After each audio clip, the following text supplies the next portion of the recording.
following program features adults using adult language. You have been warned.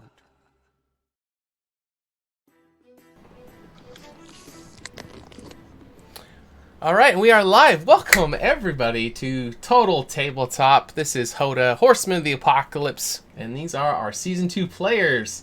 And we are on Episode 5. We are starting to chug along on our game, and we're so glad everybody is here. We've had a lot of cool stuff coming to the channel, which we'll get to in just a minute, but let's meet our players in case anybody is new. Who you playing, and maybe a fun fact about your character that we haven't learned yet. All right, I am Brian. I am coming out of Northwest Pennsylvania. I am playing Junem, the Loxodon Cleric of Unity, a new Unearthed Arcana bit that is so far working out pretty awesome. Mm-hmm. A little bit about Junem. He, what can we say? He is from a tribe, a lesser-known tribe from all the way up north, and he is currently on a quest to try and figure out why none of the ladies of the herd are able to get pregnant. There's a sickness happening. Something's going wrong, and it's part of why I'm here. Awesome. Well, welcome back, Brian. Thanks. Oh, you're doing it, John. And hello, my name's John. I play 13. I am in Seattle, Washington. 13 is a Ratkin drunken master monk. Okay. He's been a lot of fun to play so far. He is the only one of his kind, at least that he knows of. He's never seen another one of his type. Mm-hmm.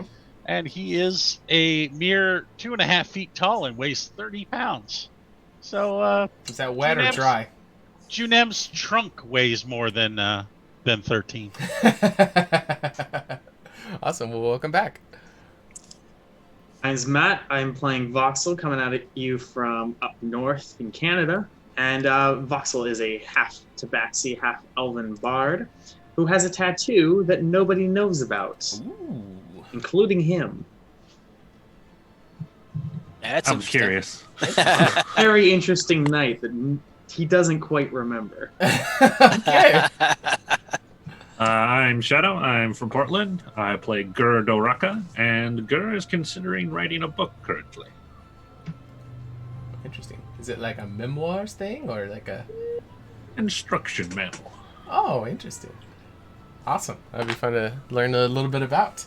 Awesome, and I am It's a diet book for Junem. Oh, no. Too soon. And my name is Sean. I am DM Celax, and I will be your humble dungeon master for the evening. And we have a fun night planned. But first, tell you everybody a little bit about our channel. On Sundays, we have Ages Past, run by DM AJ. On all the games so far are 6:30 p.m. Pacific. Tuesdays we have HotA Season 1, so it's the same game these guys are playing, different characters, and they are much farther ahead of them if you guys want to check that out. We play Season 2 here, what we're doing tonight, on Wednesdays. Saturdays we have Magic with Dayspoon. Last Saturday was his first game. It was a lot of fun. Hopefully everybody shows up for that again this week. If you guys like playing Magic the Gathering, it's a great time. If you're out there, Dayspoon, I'm sorry. Yeah, John obliterated with his awesome text. Let's see.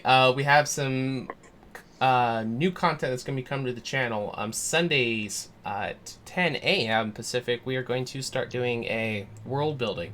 We are going to be creating a brand new world, a whole new system, and going to be writing up a DMG, a PHB, monster manual, stuff like that. It's going to be a lot of fun. Right now, we are taking applications for developers, and hopefully we Did you say Sundays? Saturdays. Okay, Saturdays. I might have misspoke on that. Yeah, Saturday mornings. Okay, good. Before Magic with Dayspoon. And our lead developer, Spaz, who's been helping me build everything for this game for years. He comes in and guest plays. I'm sure a lot of you guys recognize him. We have decided to put him on his own project, and he's going to be doing Rise of Unity. So it's going to take place in the same world that the HotA games are in, but it's going to be 2,000 years before. So we're going to be looking for players for all that once it gets built up. If you guys are interested in getting involved with that or with world building, join our Discord. The link is down below. That's where all the announcements go. And we're going to be looking for more people. If you missed any past episodes, check out our YouTube. I think that's it. Did I miss any announcements? I think you got them all. Oh, guild. We're also going to be starting up the guild system. So all of you guys that are viewers, if you cheer any kind of bits, you get into the guild, and you'll have a kind of a rank that is associated with it. And you guys can create NPCs that are going to be able to be in the world in these guilds when they hit the game. And if you guys are tier 3 subscribers, you can actually play in our guild games. So people on staff, our players from different games that are on the channel, are going to run those one shots, so you guys can actually play with us in our world. Should be a lot of fun. All right, that's enough for admin stuff. Let's get a recap. Brian, what happened last week on episode 4? All right, so let's see, session 4 began midway through a battle in a simulator with 6, I think it was, iron golems riding 6 Rimarazes. Mm-hmm. Crazy as that sounds, so was the spell Prismatic Wall. Crazy. Look it up, it's nuts.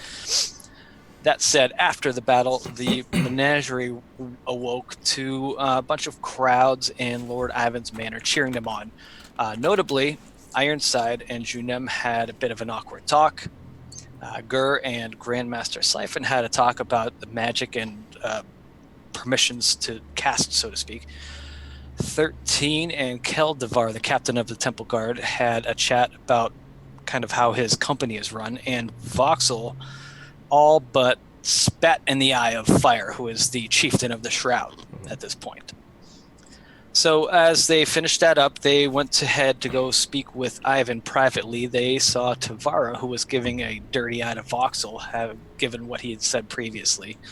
And also Junim said something to the people which prompted some hesitation and a little bit of division in the crowds that were watching.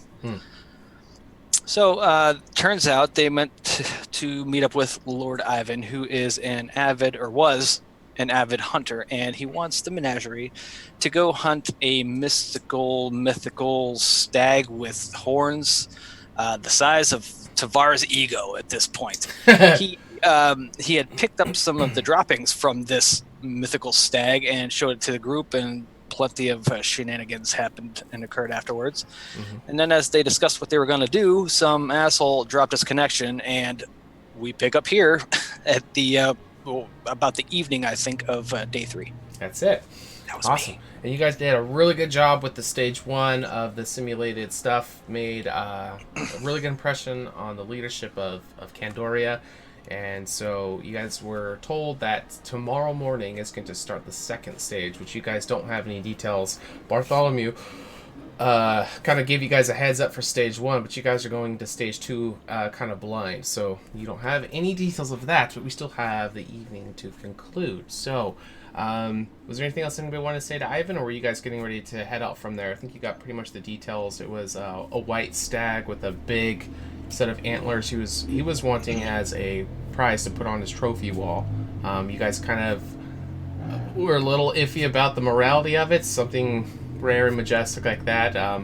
Maybe some other method could be found for that, which he was open to, because he wasn't even sure if it was even real. It might just be a rumor.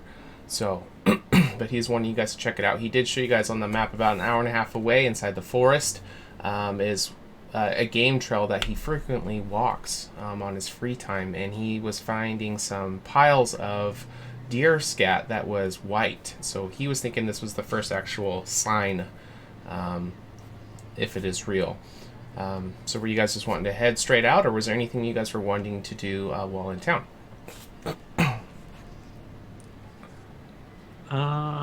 We haven't rested since the fight, correct? I don't think No. I think we had a short rest. Yeah. Short rest, yes. Yes. That said, are we in agreement as to what we plan to do if we find this thing? So my thoughts are that perhaps we can either capture it live, or if there is a sculptor in town of sufficient skill, we could bring him an image in its likeness, and he could perhaps sculpt a suitable replacement for a head. Do you think with Gur, do you think with a good enough view of it, maybe you could do some magic to create that image?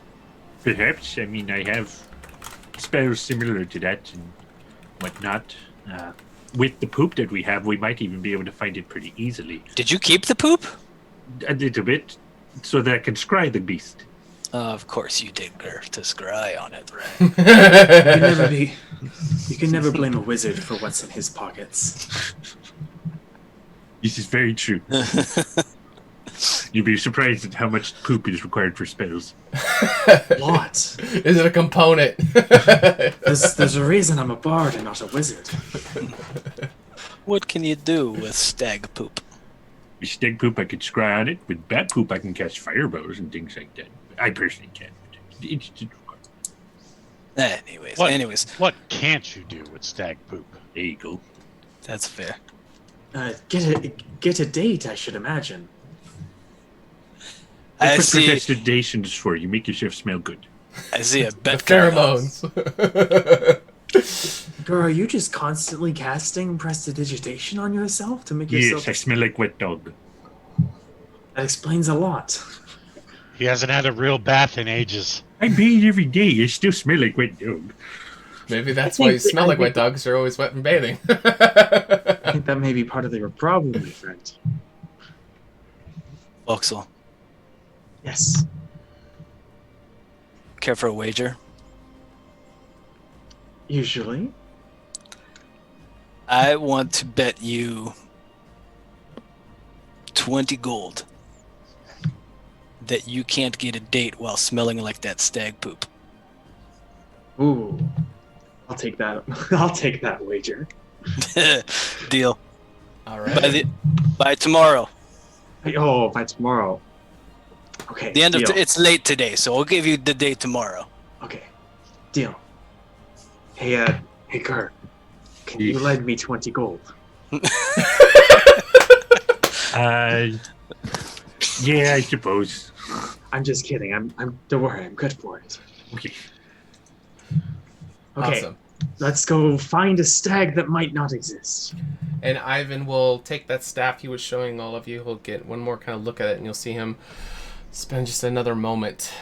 We will find you. And he will take it and put it back inside the clock and close the door. And we'll bid you all good luck. And you guys are free to set off from the manor. Does anybody need to do any shopping or topping off of any supplies before you guys head off to the woods? I I'd don't probably- think so. I'd probably pick up a couple of books, some quills, some ink, that kind of stuff. Okay. What do deer or stag like to eat? Berries, grass. You can give Could me a bring some. nature check if you like to see That if you know. ain't gonna look for a salt lick. There you go. There you Hey, go. so is it just me, or did I think that was the one normal person in this city? And then turns out he's just as quack as the rest of them. Everyone has their quirks.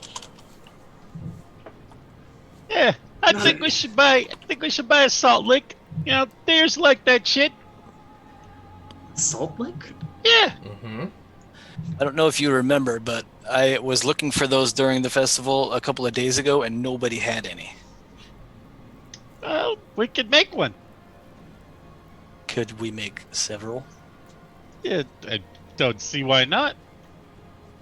Hey, Kirk, can't you make it with magic?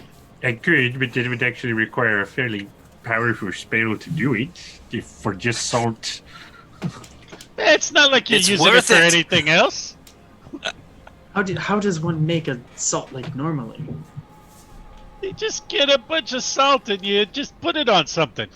Take a string, you dip it in the ocean a lot until crystals form, and then you just keep doing it until eventually you got the whole stick. Is that what it is, really? It's salt. You can get it from salt water. which you There get is from the salt ocean. available to Aren't there purchase too. If you guys wanted better to ways not of wait. getting salt? That Yeah. sounds time-consuming. So- Maybe we shouldn't. Maybe we'll stick with the berries if that's what it takes. Yeah, I vote the berries. Does anyone I'm know? just thinking we can get some like normal table salt and spread it on something. True. Do we have any more of those We can honeys? put it on Shunem's trunk. To be fair, Junem would eat. I won't be held accountable if it goes missing. How about this? We'll put the salt on Junem's trunk so that he doesn't eat the berries. Do we know if Ivan is magically inclined at all? You don't know. He hasn't shown any signs of being magically inclined. But you guys are. If you guys Is there a have way it, to tell? you could. I don't know. What do you got? What do you want to try to do? I was thinking if we find a big enough pair of antlers, I could just cast continuous flame on it and make it look all magical and shiny. It lasts forever until someone dispels it, so... Wait, can you just create some antlers, or are they too big? We went through this. It's not too big, it's just too well crafted. I can make simple things, like bridges, like just a simple bridge. Simple things like a bridge. Like a simple bridge. Not Like a magnificent mansion. I can't do antlers. Mansion, yes. Antlers, no. I'm only level 20, damn it. What do you want from me? How long would it take, like a wood carver or something, to carve some very large antlers? Well, I think we should at least go see what this creature's all about. Yes, You know? indeed. I am curious. It does sound magnificent. But on the way out, I want to pick up some more, honey sticks for Junem. They might be out at this Sweet, point. sweet. Oh no, we reopened the cave. Yeah, production's in full swing now. Yeah. Still takes time. Right, There are let's still be some off. honey sticks if you're wanting to stop by. At this point, the shop is going to be closed, but if you swing by on your way out, there's going to be a barrel that has a box set up on it with honey sticks out, and there is a little wooden box with a slit on top, and it is kind of a somewhat common practice to have some shops have some during these festivities they'll have kind of like an honor system thing where if the Isn't all shop the is food closed you would just drop coinage in for whatever you take. Isn't the food free, though? It For is the festival? a lot There we go. of a lot of it is as well, but some of the shops still need to still make some money. But so yeah, that's what would be set up outside of Miss Honey's is there is some honey sticks, but then there's that honor box that's out there. But So 13's gonna hide and make sure nobody can see him putting 30 gold into the container and taking all the honey sticks. wow, okay, Okay. amazing. Yeah, that's way more than they cost. That'll definitely help out a lot. Okay, cool. All right, yeah, you can take all of them. There's going to be dozens and dozens, lots of different flavors, ranging from berries to exotic stuff. He gives them to Junem. There you go. Thank you. I think you've been losing a little, and he pats him on the belly. Oh, thanks. I've been, watching my figure, so I appreciate that. You know what we could use? Is there like a container that we could keep these sticks in? Much as I liked, how you stuck them on my back the other day, but I'm still kind of a mess from that. Yeah. So 13 still has that little bag of holding he had, right? Well, I don't want to get it all. I'll just go buy a bag from the shop. All right. Didn't take anything crazy. Okay. So I'll do that. Just go find a bag or something that I can stash my my honey stick trove in. Absolutely. Yeah, and these small little purchases, just refer to PHB and just go ahead and Cool. deduct it from Also, while I'm there, can I reach into my Bjorn bag and see if I can pull out a handful of salt licks? Ooh, absolutely. Let's get a Bjorn bag roll.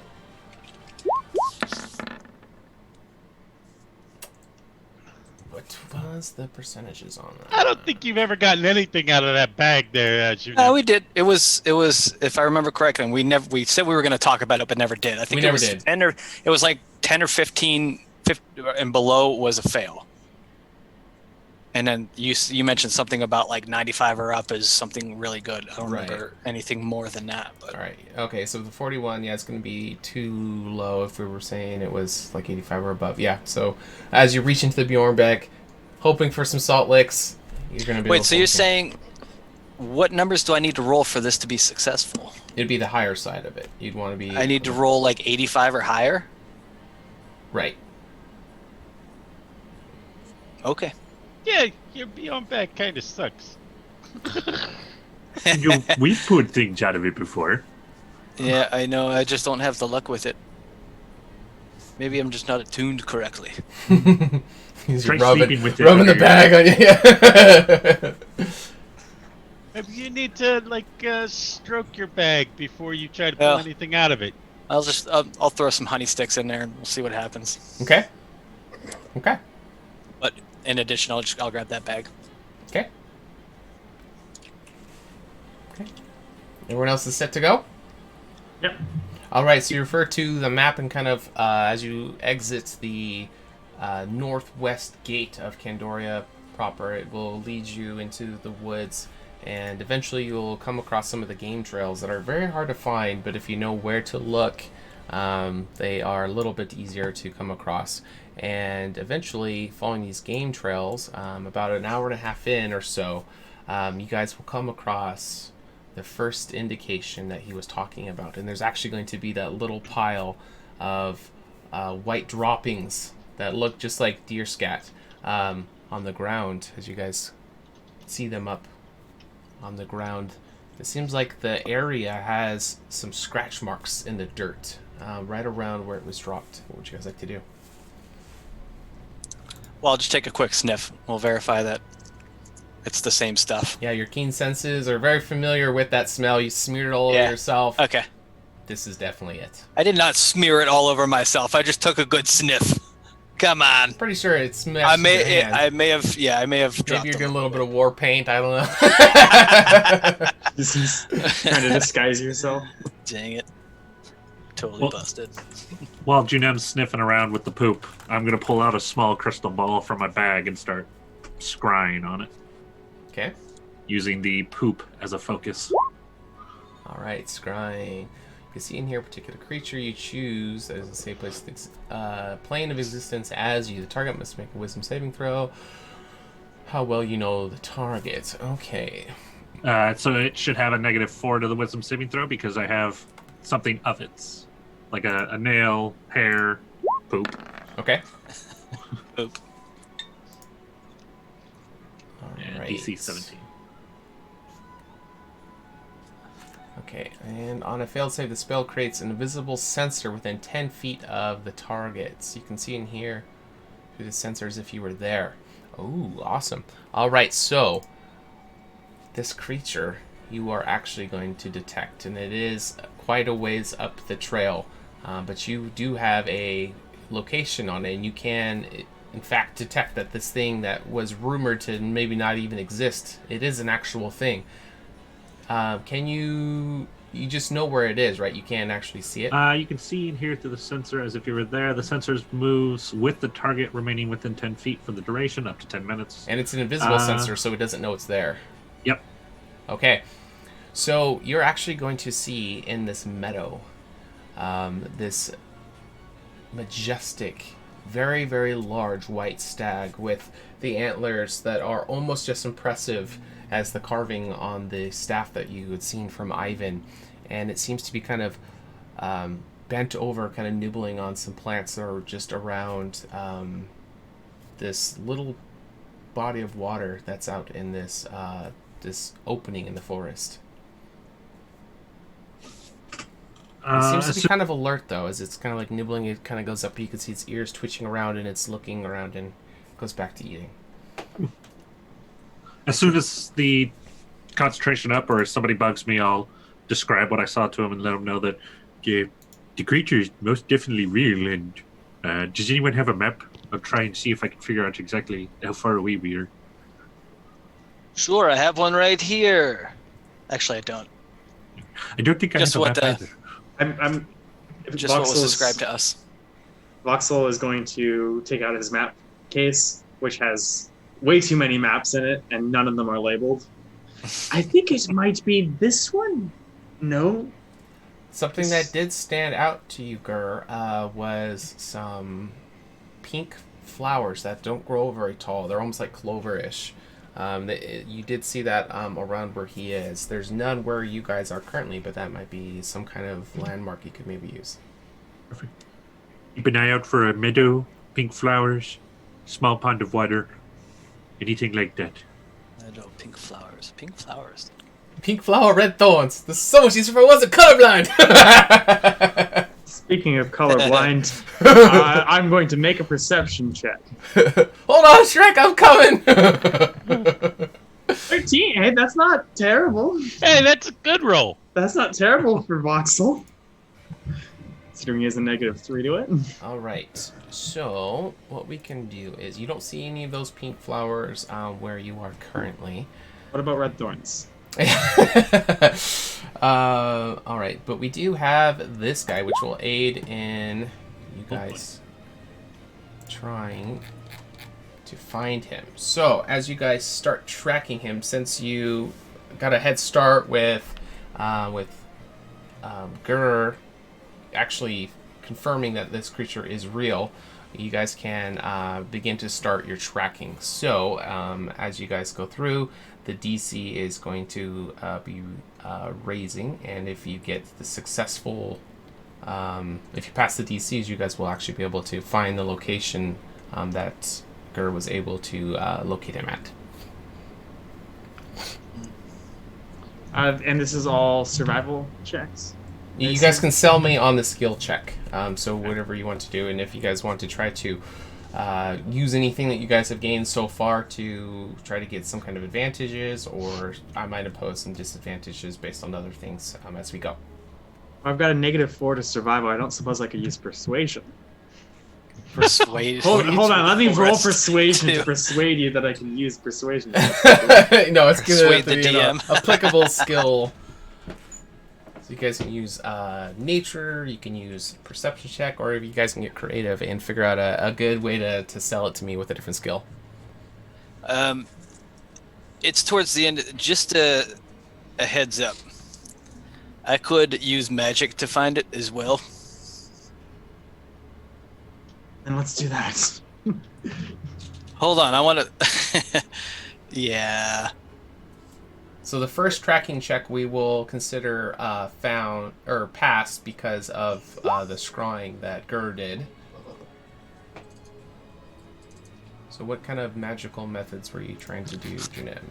Locate creature. Okay. Describe or name a creature that's familiar to you. You sense the direction of the creature's location as long as the creature's within 1,000 feet. If the creature's moving, you know the direction of its movement. It is not going to be within 1,000 feet at this point. Okay. But Well, the I concentration is up to 1 hour. So as long as if you want to keep concentrating on this Sure. spell, if you get within 1,000 feet, it will kind of ping off. At best, I can do that 4 more times. But 13, we're not that close. 13 will start to try to track it. Okay. He figures, might as well try. Okay. You know, what's the worst that could happen? That just makes it. I will. All right. So as you are kind of looking at the first clue that you have with the scat droppings, you saw that there were some scratch marks, and it seems to be of like hooves that were kind of stirring up the dirt. And the path, the game trail, kind of splits into 2 different directions up ahead, and a little ways down the path, one of the directions, you see some more scratch marks. So that will lead you 1 step closer, and you guys will pass the tracking check number 2. Alright. 13 will keep trying to track through. Okay. Before you do, well, go ahead. I guess I'm gonna try and attune my senses to some flowers as well. 13.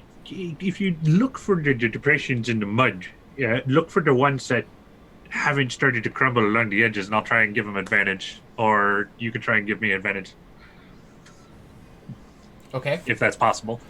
I'll try to give them advantage. I have an 8, by the way. I'll use my inspiration. There you plan. go. That's a good idea. Alright. Hey, that's enough.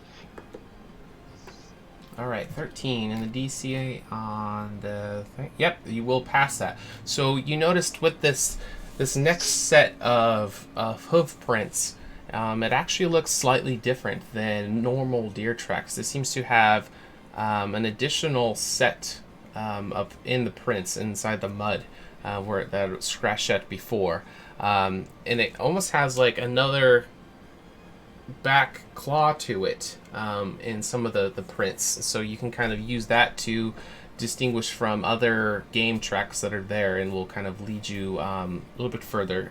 You still do not feel the location of it, Junem, but you guys are kind of narrowing down some of the choices for all these game trails. Let's see here. I'll give this one to Gur to look for. While you do, I'm gonna use my keen smell to try and track down some of those the pink flowers. Okay. Let's see. I don't know how familiar is Junem with local flowers and Local, probably not much. Yeah, If you anything, know- maybe I could ask Gur to help out with what he knows based on him having helped before when we were checking out for the trees and the sap and all that. Okay. Actually, I'm going to take the roll, Gur, because I just realized that I have this. And I am actually proficient in survival, which I did not check. Awesome. Learning how to survive. Red can grow up learning how to survive in hostile conditions. They are taught how to forage for food. Awesome. Alright, so Proficient in he's gonna- survival. He's going to continue to follow the trail. Okay. You suddenly seem to got a lot better at that. Yeah, you know, it was the whole extra claw thing. It really stands out. All right. So as you're going further forward, you'll see the same tracks up ahead again, and another pile of white poo, which will confirm to you guys that you are moving in the right direction. But right above it, there's a tree, and all the bark seems to be completely rubbed off, like it's been scratched. You're going to see all the slash marks all along it, and it's quite a large pile of the broken bark that's all around the base of this tree. How high up is it in the tree? It's going to be about chin level for Junim. Does it look like it was made from stag antlers? It does. Okay. It does. And the That's a good sign. How tall was it? for the head height or for the antler height? Just yeah. Both. So the body of the stag would probably be about 1.5 times a normal stag, but the antler display on top of it, when its head is fully up, is going to make it very, very, very large. It's going to be taller than you. It's like Yeah. 20 feet tall with the antlers. Hey, Gur, Yes. when we get closer, can you do that spell that makes me fast? And I'll Yeah. just run and jump on it. Yeah, somehow I'm thinking that actually might be a bad idea. Have you ever ridden a four-legged beast before? Not a two-legged, but a four-legged. I mean, how hard could it be? There's lots of antlers to hold on to. Lot of stabby, sharp antlers that they can run you into Stabby trees antlers. with. Yeah, but I could hide in the antlers. My friends, have we considered just talking to it? Well, that's what I'm thinking. If we can Can get you close talk enough, to we're it? gonna try to. I can make it so we can talk to it. Oh, that's cool. That would be helpful. Hey, you never. And you Hey. said he was worthless. You what? Did I say that? I thought we were Liar. friends. I would never say such a thing, Voxel. Okay, I think we should sneak up on it, and then I will touch it, and it will be able to comprehend any language. That would involve you having to touch it. Yes. Okay. Okay, let's. Cross Yeah, that bridge when you yeah. get to it, I guess. If we get up to it, Voxel and I will try to sneak up on it. Okay. Don't worry, I'm good. Um, I'm good at that. All right, so one more survival. Okay. Oh, Oh. that'll be the inspiration that Ventus just regave me. Oh, he gave you another one? Yep. Let's not nat one that. And you lost it. Game over. Let's Hey, go look at home. that. Ooh, 29. All right. Oops, I'm adjusting Junems instead of... okay. So it's there and gone. Okay. Hey, Jackie. HotA Mama's in the house. What up? All right, so definitely going to start getting a lot closer. In fact, Junem, as you're following 13's really good instincts for tracking this guy down, you're actually going to start to pick up the scent of these very vibrant lilac-y smells, and you're thinking that it might be the ones that Gur was able to detect earlier. Oh, good. Good. I think I'm smelling on the flowers. We're getting closer. Just out of pure curiosity, can I do a nature check on those flowers to make sure they don't like put people to sleep when you accidentally smell their pollen or something? Sure. We've all seen The Wizard of Oz. What's the Wizard of Oz? Is that one of those? All right. You definitely think that there is some kind of natural defense with the flowers. You're thinking it's probably not going to be associated with just the scent. It might be like actually a touch. Just so everyone knows, especially if you have allergic reactions, don't touch the flowers. And as he's saying that, he's pulling out his towel that he always has, and he's wrapping it around his face as a cloth. Okay. How does one know if they are allergic to things? You swell up and die. You just take a little bit of it and you rub it on your nose. Okay. Very different What's the worst that could happen? That's like that. The thing I said before. That'll be Is Junem's there- new saying when you type Junem in chat. Is there any way of sneaking up on it while avoiding the flowers? Yeah, I could levitate you. you can. Oh, you could do that, or you can try to like go slowly, like around where they are. So you're definitely picking up. You know that you are close to the flowers, and in fact, Junem, as you guys are kind of moving in closer to the flower, obviously you guys haven't, full on touched them yet. What was the other one you did? That was locate creature. The locate creature. You can sense the direction of it. Oh, fantastic. So it's 1,000 feet away at this point. So you guys are getting very, very, very close. Good. We're close now, actually. The magic that I was using, it's giving me a ping. It's this way. 13, you were wrong. It's not there. It's over this way. It's over. It's okay. I that's mean, right. nobody's perfect. Don't worry. 13, I think he's calling you useless. Yeah, we'll see about that. Let's be clear. I called no one useless. I don't know, it sounded like you were calling him useless right there. Is that what it sounded like? It kind of sounded like a dick, dude. Yeah, you kind of did. Yeah. Maybe it was What I Eustace. meant That's to his- say was, 13, we would not be here without your great survival instincts. Thank you very much. We are halfway there, but it's over here. Sounds like something someone would say if they thought you were useless. We'd be useless without you. That's what he meant to say. All right, let's go find that stag. All right, let's get. Do we have to? I think one more. I think we are on the 5th one. Yeah, that was the 5th one. That was the 5th one? I think so. All right, Yeah. so this will bring you guys to a meadow clearing, which has the whole perimeter is kind of encircled with these pink flowers that are scattered around, and you can see this majestic stag hasn't noticed you yet, but you guys are very, very close to it. It seems to be right on the edge of the water, and you can see it kind of nibbling around at different things, but it seems to be keeping very alert with its ears twitching around, and every little bit its head kind of goes up and kind of scans the area as it goes back down to eating again.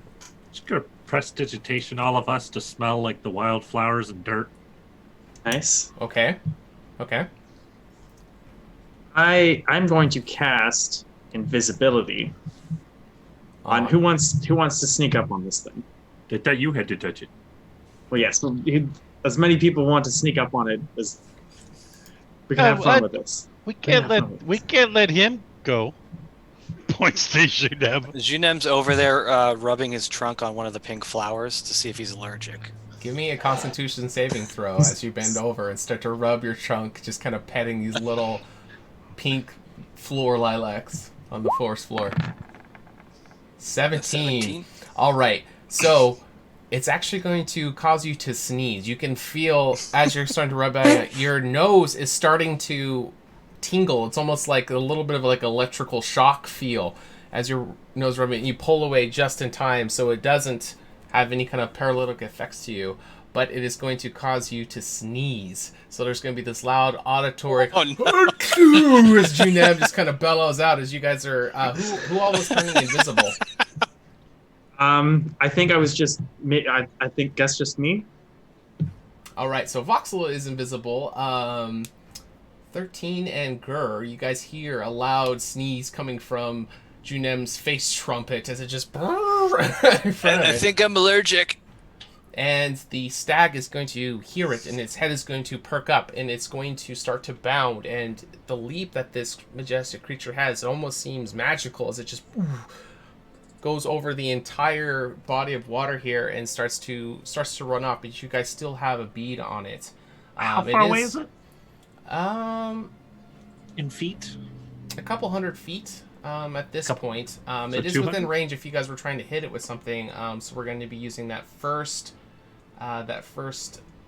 one with the AC of 25 with disadvantage at this distance. If you guys are able to get closer to it, it's going to lower the DC as you guys attempt to do things.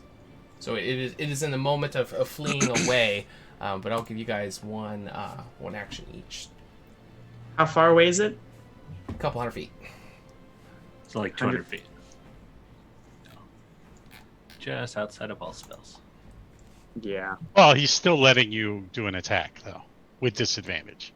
Was that correct? Yeah, you guys can still attempt to do if what you're doing is within that range. You can try to do it, but the DC will be. Oh, it has to be within that range. Okay.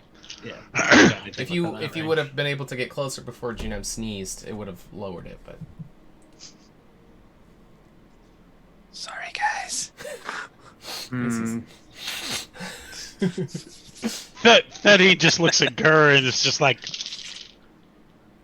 make me fast. You want me to throw you? all No, right, he can catch up.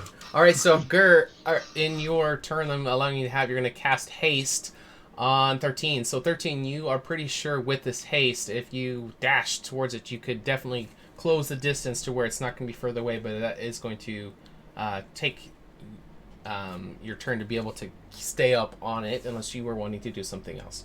Yeah, 13 is going to run Okay.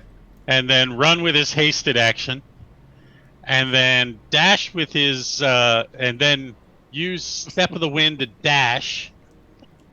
What's your So- total feet with all of that? 180. All You're right. about 20 feet away from So this. you're going to be right up on this guy, as you can see him Sick. kind of at the end of his pounce as he's trying to get over this body of water, and it's going to, as it's starting, looks like it's going to get ready to run, you're going to see its huge, majestic head turning as this whole antler system is just sweeping across the air, and it seems to look at you, and you're going to see one of its eyes kind of quickly twitch as its head turns, and it looks like it's about to run. He's like got his hands up at it. Okay. It's like, don't run. Okay. Voxel and or Junem. Or I could teleport over there, but I wouldn't be able to cast tongues on it right away. You could teleport on it and hold on. Dimension door onto it. Whee! Okay, actually, you know what? I'm going to teleport both of us onto it. Who? You and Junem? Me and Junep. How much And you we and killed Junem? That's okay. Using the teleport spell. I I am a slim 375. But And I Being how does ranged this spell actually is a good work idea. with? How does this I could spell help with work that. with the places you can see? If you Alright. can See see above it, it. it's pretty much It's straight away 100%? you can do it. Yeah. Okay. Yeah, this would be very. let's see, Don't put me seen on 'em. Casually viewed one. within 30 feet. Like this, So, yeah, your spell is not meant for this, Yeah, but I'm it's doing usually- it anyway. What's yeah? So yeah, you're right on top of it. All right. So in one instant, Voxel's gonna reach over and touch onto you, Junem, and both of you guys are going to be right above this creature and going to be coming right down on top of it. So I actually need to get some acrobatics checks from both of you as this huge display of antlers, just these spikes are just sticking up everywhere. If you guys are going to be able to maneuver out of the way. Well, that's a big disparity. So Voxel, you're prepared for this, and you're a very acrobatics feline. You always land on your feet, so you're able to kind of, as you guys are just a couple feet right over this guy, you're able to duck out of the way. But Junem, you're going to feel the shearing spikes just shove right into your ass as your whole body just comes straight down on this creature. It is going to knock it prone, but you are going to take. Oh, I'm trying to land on top of it. Oh, you are? Okay, yeah. Yeah, So you can and, dodge the riding. horns. Okay. I landed on top of it. So you guys knock it prone, but Junem, you are going to take 327 damage. I wonder how much like damage things that Junem falls on take. Did it roll? Why didn't it? Broken Oh, spine, it's maybe. because it's on Whisper. You're going to take 28 piercing damage as your huge locks on ass just comes straight into contact with many of the points. You're going to feel this sharp, searing pain of these antlers just going right up in your nether regions. I'm sorry, Junem. That hurt. Turns out I didn't heal up since our fight. And I'm Did you nearly take a short rest? We did, but I didn't use any hit dice. Why not? I didn't realize it was that bad. I didn't think I was going to be landing on a bed of antler horns. All right, so you guys did not get prone, and that is, I think, everybody's turn for that round, correct? Yeah. Okay, so it is going to try to thrust you guys off. It's going to spend half of its movement standing up, and it's going to turn, and it's going to lower its head, and the antlers are going to all come facing forward towards all of you, and you can hear it snorting as it's. Am I still on its back? Like I was trying. It would have knocked you off, but Okay. that aided in the knocking it prone. So it turned around and it's looking straight all over you guys, and you can hear the snorting coming from its nostrils, and you can see its claws are kind of digging into this soft meadow ground as it's kind of tilling it up, and these claws that are on the end of its hooves are kind of scissoring back and forth as it's looking at you. It hasn't attacked, but it looks like it's preparing to react to the next thing that happens. Gur, you're the farthest away. Do you want to go first? I yell out, polymorphite! And then start running as fast as I can over to them because I'm way too far away to do anything. And your movement is 35, so you're going to dash. So you Oh get wait, were you next 70? to us too? I thought you had started moving in. No, I hadn't moved yet. Oh, I was gonna teleport everyone who was still there. Yeah. Well, you grabbed Junem, so yeah. So Okay. he's You going grabbed the to wrong guy. he's going to start doing his man, bear, pig run towards you guys, getting 70 feet closer. Still got 130 feet away. That'll be enough for me to cast spells next turn at least. Okay. All right. So Gura's just started. Wait up, guys! He's just Polymorphite! Polymorphite! starting to close in the distance. The three of you are right here on this stag creature. So you guys can go in any order you guys like. If I may, I'm going to ignore Gur's advice, Okay. and I'm going to touch it and cast tongues on it, knowing full well it's going to attack me. Okay. So it is going to get an attack off on you. Yeah. Dead. If this is 197 damage, I deserve to die. All right. So it gets the first one off on you. So it's going to be 18 piercing damage that you just get gored from this. There's no. That's nothing. There's no attack roll with this guy. He seems to just be able to just hit you, and as his head moves, That's you almost fun. see this radiant ness around the short fur, the white fur that's all along this, and it seems to have some kind of magical essence to it. As it rears into you, and you just take the damage, there's going to be no opportunity for you to be able to for it to miss. All right, but you were able to get into range, obviously, with them stabbing you, and you're wanting to try to cast a spell, so go ahead and do that.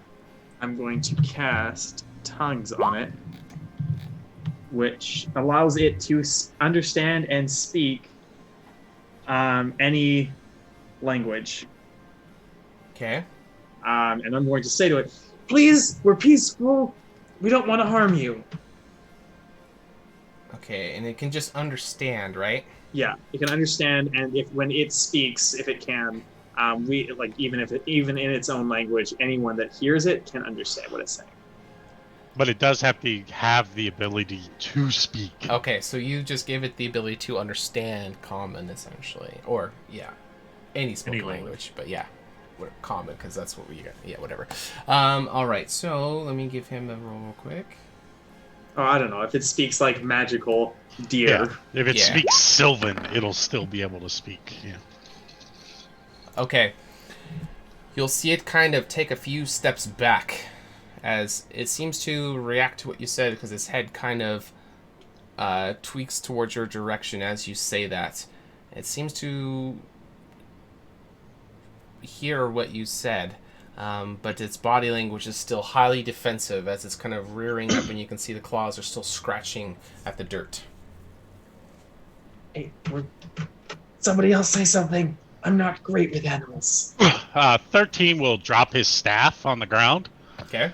and just start walking up towards it with his hands out. So we don't want to hurt you. We just want to talk and figure out a way to protect your legacy. The berries. Give him the berries. Oh, And he's walking forward with a honey stick. Okay. Give me a persuasion check as you are slowly approaching this creature. I'm not very good at persuasion. Or you could do animal handling. I would substitute that out as well. Yeah, let's do persuasion. Okay. Oh man, why can't I have the persuasion roll? Not 15. bad. Okay, it seems as you guys are kind of like slowly kind of somewhat circling around this creature, it's kind of looking at you and then kind of looks at the honey stick, but it still seems very defensive. Maybe he lowered his guard slightly, but you're not quite sure. He still seems very apprehensive to it as you're moving in with your honey stick. And 13 is just trying to get up to it. Okay. How close are you wanting to get? He wants to be close enough to touch it. Okay. Yeah, so he's not going to have any other reaction, so you can get right up on him, but on his turn, he will... Alright. Right. Okay. And he's going to hold his action, and if it's going to attack him, he's going to punch it non-lethally, and he's going to stunning strike it. Okay. Actually, you know what? No, he's just gonna stand there for now. And so Junem's gonna prep the slow spell for in case it starts to take off. Oh, interesting. Okay. Okay. Which, in effect, in this case, would half its speed. If it lands. Okay. It is actually going to try to turn and run, so go ahead and get that off, Junem, real quick. Okay. That is... Welcome to the channel, everybody. We got 102 people here. It's Total Tabletop, Horseman of the Apocalypse, Season 2. Oh my gosh. We're glad everyone's here. That's going to have to be at 6th level. It won't change anything. I'm a little short on spell slots here. Okay, effective speed target is have to get a negative 2 Wisdom penalty saving to throw. AC. Okay. Against 19.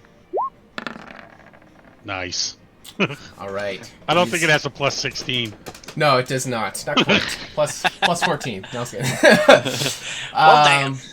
All right. So you're going to cast slow on it. So as it goes to turn to run, you guys are going to see it kind of and it seems to go to try to pounce. But that is actually going to not work. So it is going to start to try to gallop away, but it's only going to get about 30 feet. But you have an opportunity attack 13. Are you going to want to use your reaction? No. Ventus is on a gift-giving spree. 1, 2, 3, Dang. 4, 5, 6, 7, 8, 9, 10. He's giving out 10 of them. Awesome. Nice. Thanks, Vin. Yeah, we got a Jeez. lot of viewers that are here, so enjoy the subs. Welcome to the channel. Yeah, awesome. Awesome. Thanks, man. Okay, so were you wanting to do anything 13 or not? As he's No, trying to turn... he's not going to attack it. Okay, So it is going to get only about 30 feet away from where it was. Gur. All right, so we will go back to the rest of you. Gur, what would you like to do? I moved my 35 feet. How far away from am I? It was 200, and you moved 70, so you're 130 away. And now another 30 feet, so 160. Is the ground... Oh, is your speed 30 only? Did you not do your Misty Step thing? I did not. So I'm 130 away, you said? Give or Well, he take. was 130, but then he moved further away. Yeah, he just moved 30 So he's feet. 160 right now. 116? 160. 160. 60. Yeah. Okay, so after I move 35 feet, I'll be 125? Yeah. Okay. Mhm. Fuck, that is 5 feet outside of my range. Oh, no. Wait a minute. Oh, Bugbear are Harris you is kidding allowed. me? Oh 10 my feet. god! Yes. Long arm casting, that's amazing. And you're like barely in range. Oh shit. Okay, that's fabricate. Where's creation? Creation is 30 feet. Resilient sphere creation. Damn it, that's also 30 feet. Does everyone know what they want to be doing? Like, are we trying to like catch us? I think I kind of want to Yeah, talk to I'd, it. I'd like to Yeah. calm it down and just have a chat with it, to be honest. Okay, I'm going to try and move Earth in front of it to try and stop it from being able to run forward more. Interesting. Choose an target no larger than 40 feet on the side in range. Okay. And range for that is 120 for that spell. 130 with his extra. And you're at 165. No, I moved 35. Oh, that's right. Okay, he so was at 160. okay, I got you. Yep. All right, so choose an area of terrain no larger than 40 feet on a side within range. You can reshape the ground. Okay. Raise the elevation. How much can you lift up? Up to 20 feet high. Interesting. Okay. Yep. And I'm doing the flattened wall as wide as I can, kind of thing. Just a trying to straight, flat make it wall? turn around and come back. Our way. Okay, interesting. Okay, so as you extend your your bugbear arm just barely within range, the ground just starts to just rumble, and you guys can, all of you, right up next to it as he's turning to run away. You're going to see this earth wall just kind of erupt out of the air as the dirt just starts to crumble and break away. And a little bit of grass sod patch up at the top, just as the dirt just raises up. You can see that the stag will slow down its movement as it's just right in front of him. Voxel, tell him we're trying to help. Tell him there's somebody out hunting him or something. You can also talk to him. Oh, There is someone trying to hunt you, and we want to help. Okay? Okay. hey, I've never talked to a deer before. I don't know what they like. give him the salt licks. Persuasion check, or Sure. okay, I'm gonna make a persuasion check. That Bard. There we go. Oh! Oh! 38. And a crit. Well done. What exactly are you trying to persuade this guy? Let's go into this a little bit. What We're are the you only trying to- ones who can help. You will die if you don't let us help you. Okay, he seems to be very responsive to this, and he does seem like he understands what you're saying, but still kind of very freaked out. The situation is the ground just erupted in front of him, so he's going to be very skittish and looking around. But the intent to attack seems to subsided to quite a substantial amount. Okay. Is there any way that you can communicate with us, or no? Are you're just doing the whole strong and silent type thing? Yeah, scratch the ground once for yes and twice for no. Can you say Good again? idea. Can you say again what you said? We can do yes or no. Scratch it, like scratch. Yeah, the, say what the thing was. Sorry, somebody sent me a big message. I got distracted. Scratch the ground once for yes and twice for no. In response to what? Okay, can If he you can understand. communicate with us? Oh, got you. Okay, yeah, he'll scratch on the ground to indicate yes. Awesome. Okay. Yes or no questions. I'm terrible at these. Are you hungry? And it will be kind of pacing around back and forth, looking at this large wall and at you, and it won't answer to that question.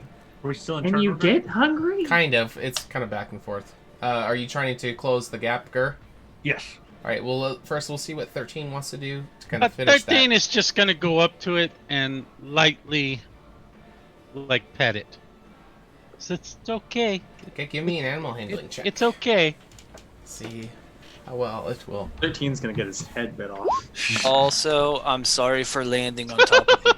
Okay. Yeah, he's gonna get his head bit off. So as you approach at 13 with like, it's okay, he is going to turn towards you and he is going to gore you with this, and you are not going to get any way to dodge it, unfortunately. Too many antlers.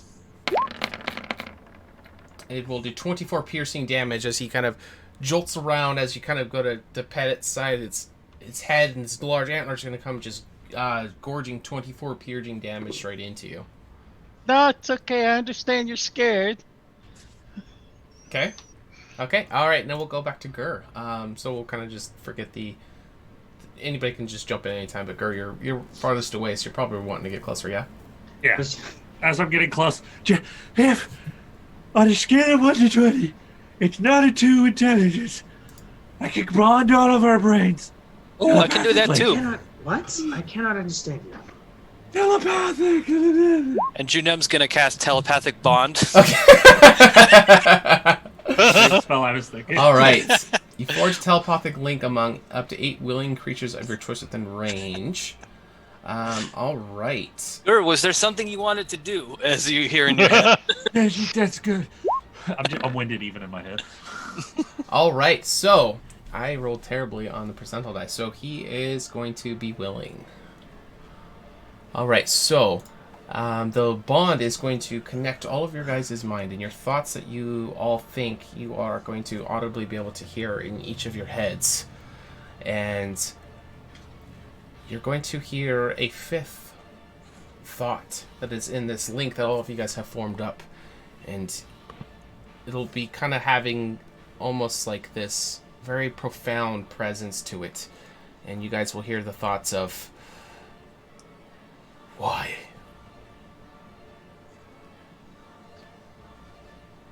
Whoa, this is weird. This is very weird. What's going on? Just the whole mind thing. It's very weird. Who's talking? Oh, hi. Sorry. I am Voxel. This is Junam. This is 13. And that's Gur. And we are friends. We are friendly. We are not here to hurt you. We want to help you not get hurt by the people who want to hurt you. Who? We're looking for a happy Here- median. You'll hear the thought of coming back. Who once hurt me? Some I weirdo. fell on top of you. Some I, weirdo. I apologize. And you'll see it pacing back and forth, and it's kind of shaking its head because all of your guys' thoughts are kind of in its head. It's just shaking it around. It does seem to be trying to respond to what you're saying, but it's very confused at what is going on. I don't know. What do we ask it? Like, what's our goal here? Just because I'll do a healing word on the stag too. Oh, See interesting. if that helps at all. Okay.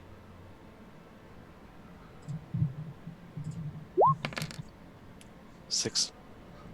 You said it looked like it was it sort of had a magical aura. Yes, it Gur, does. can you see anything through your goggles? I will pop on my goggles. Okay. And yeah. As you lower them down onto your eyes, this entire creature seems to be almost the pure embodiment of just pure magical essence. Oh God, mate. Yeah, so it's going to just almost overtake your sensory when you as you lower them down. It's gonna be like super bright. You ever looked at unicorn blood in a magic seeing thing? Can't say I have. This entire thing. What are you, my friend? exactly. And you'll see it starting to kind of take its back and forth pacing and kind of move to the where the wall is. It's not looks like it's running away, but it's kind of wanting to put itself in a more comfortable position as it's kind of pacing away. And you'll hear the thoughts of it inside of all of your heads. I'll take whatever. Don't understand. I'll take whatever berries I have left that I hadn't eaten, and just kind of toss them in front of him. Okay. He is not going to. He'll see them fall, but he's not going to seem interested in them at all. Okay. Good sir, Your Majesty. When you say that, you're actually going to see him kind of stoic pose up. He's still very alert. His ears are twitching back, but as you said, Your Majesty, he's going to... Majesty. Yes, and all of Your Majesty. Yes, and he'll be taking this very grandiose pose, very regal. The people who want to hurt you merely want some sort of token of Your Majesty. From my understanding of deer, they lose their antler every so often. Is it possible we could get a token of your antlers when they fall off and you grow new ones? Mine do not fall. Do they ever break? No. Damn.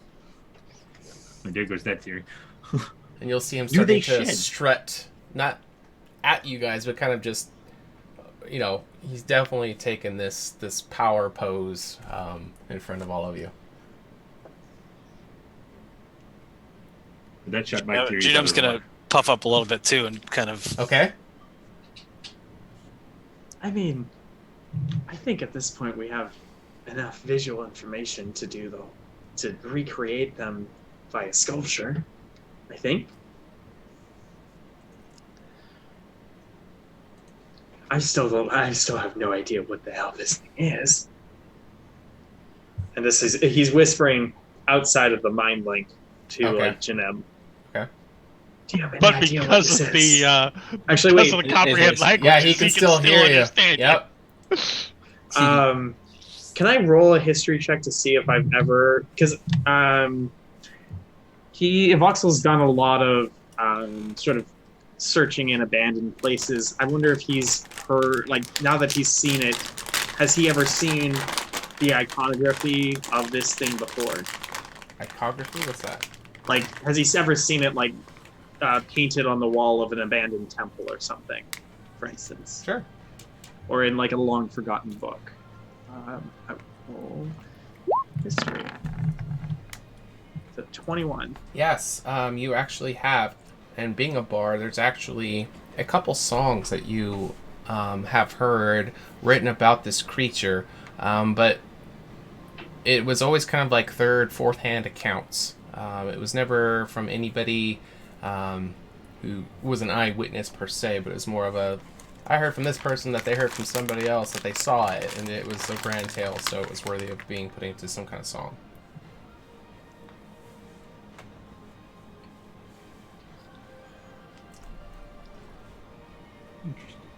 Okay. So, I guess Junem would kind of try and cautiously, slowly approach, and I'm just curious. Do you know if you are the only one of your kind? I am what I am. Yeah, know exactly how you feel. And what exactly? Still a little confused about that. Is anyone else wondering what this thing is? I don't think I mind. We are here because there are those that would wish to harm you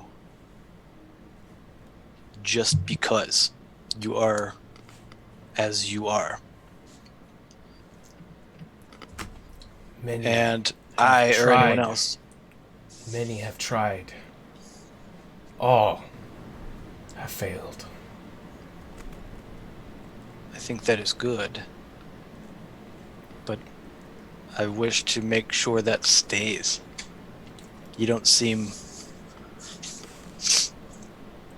like the kind of beast one hunts for sport, as others would. When you say beast, you're going to see this stoic pose that he once had. His body's going to kind of flinch as he takes a more aggressive stance once again. Wasn't calling you a beast. I have an idea. Perhaps the reason people keep hunting you is because you look so magnificent. Perhaps if you didn't look quite so magnificent, they would stop hunting you.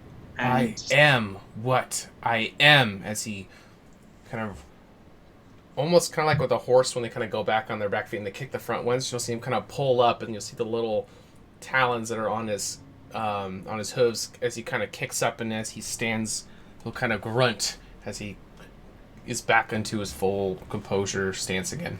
Oh my, that is regal.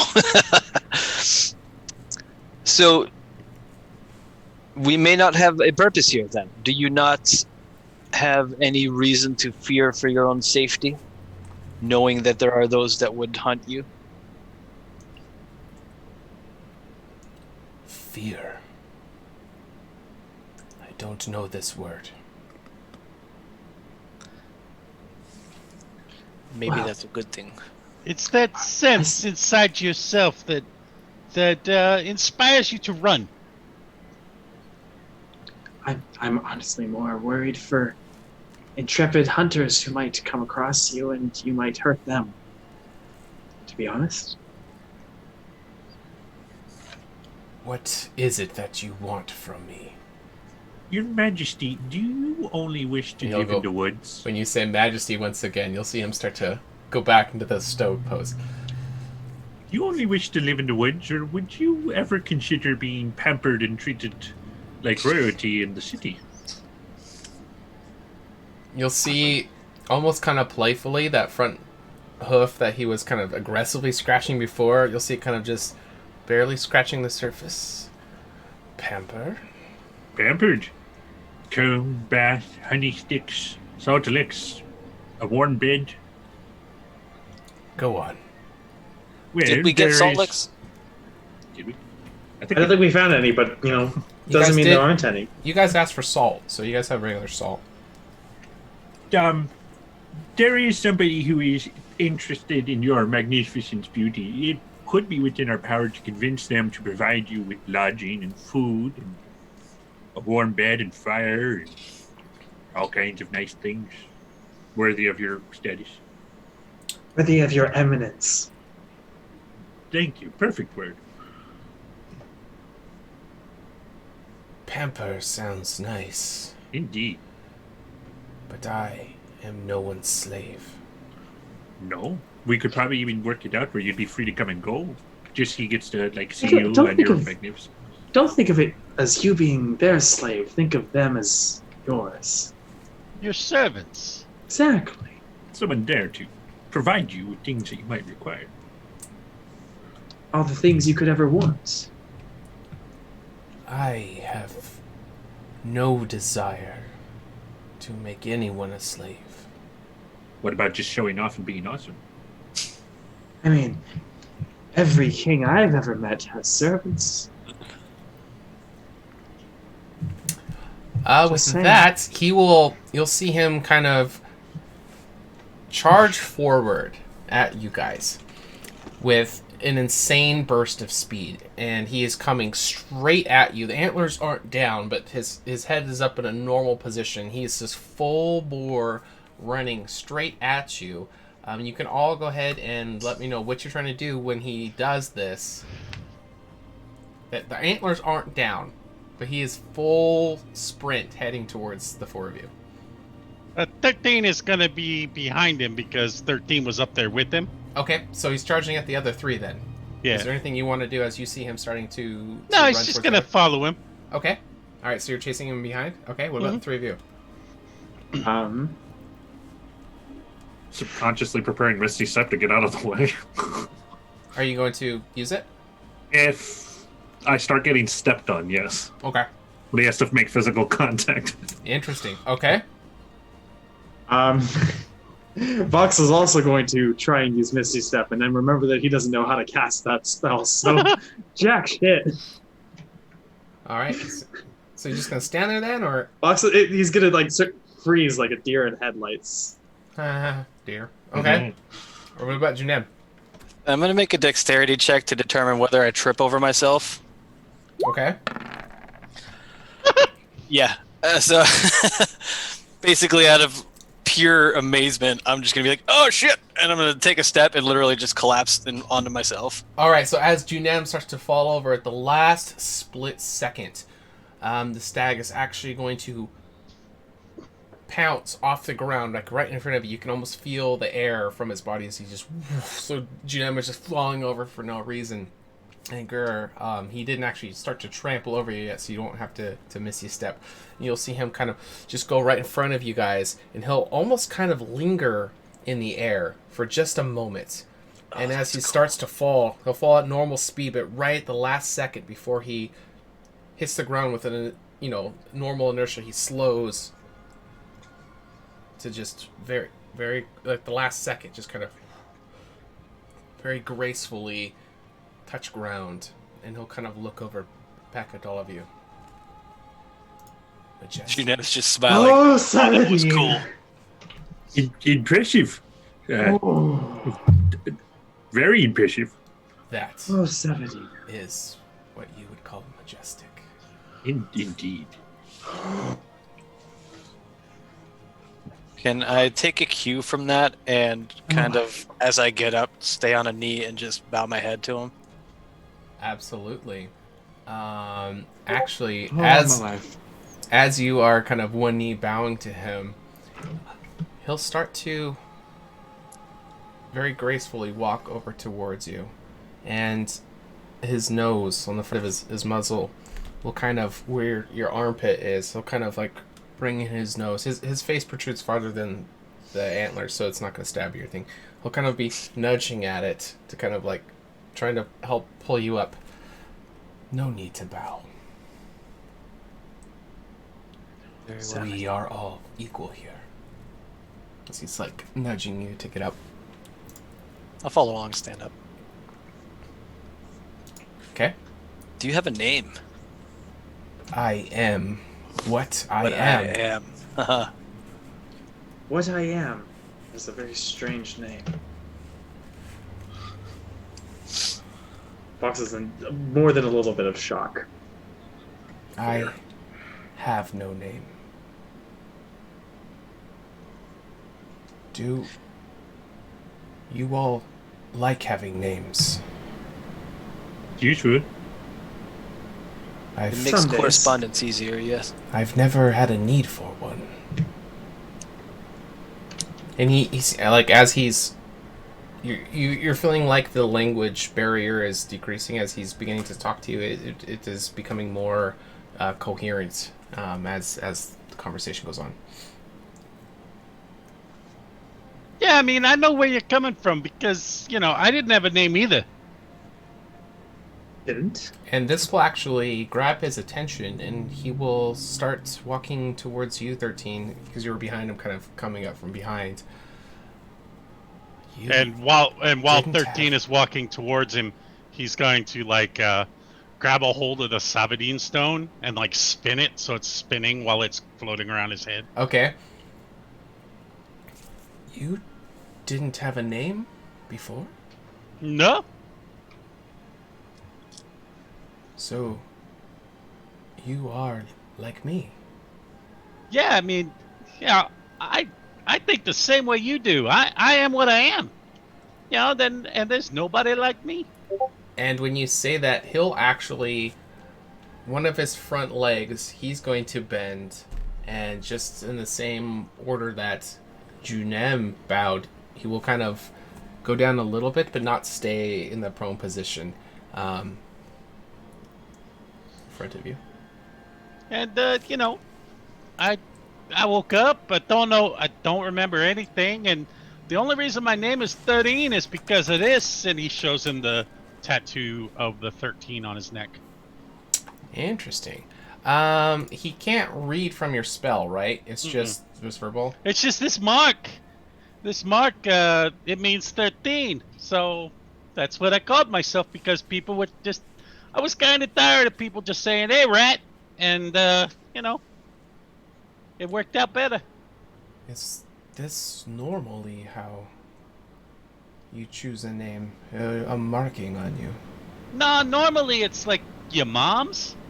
Your mom's and your dad's normally take care of your name, and well, I don't have a mom's or a dad's, so I just kind of picked my own name. But I guess in a way somebody picked my name because somebody put this on me. My friend, is a name is a gift, whether it be one that someone else gives us or one that we give ourselves. Perhaps. Hey, that's pretty cool. Perhaps I can be given a name. Would you like one? Do you feel that a name is a good thing?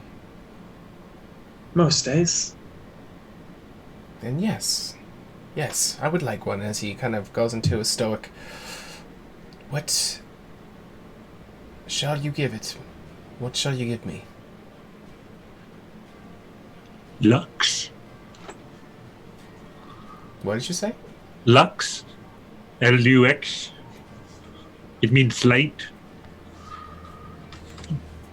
Suggestion. If anyone got anything better. Oh, I like it. I so want it to be Staggy McStagface. Not sure how to translate that into Latin.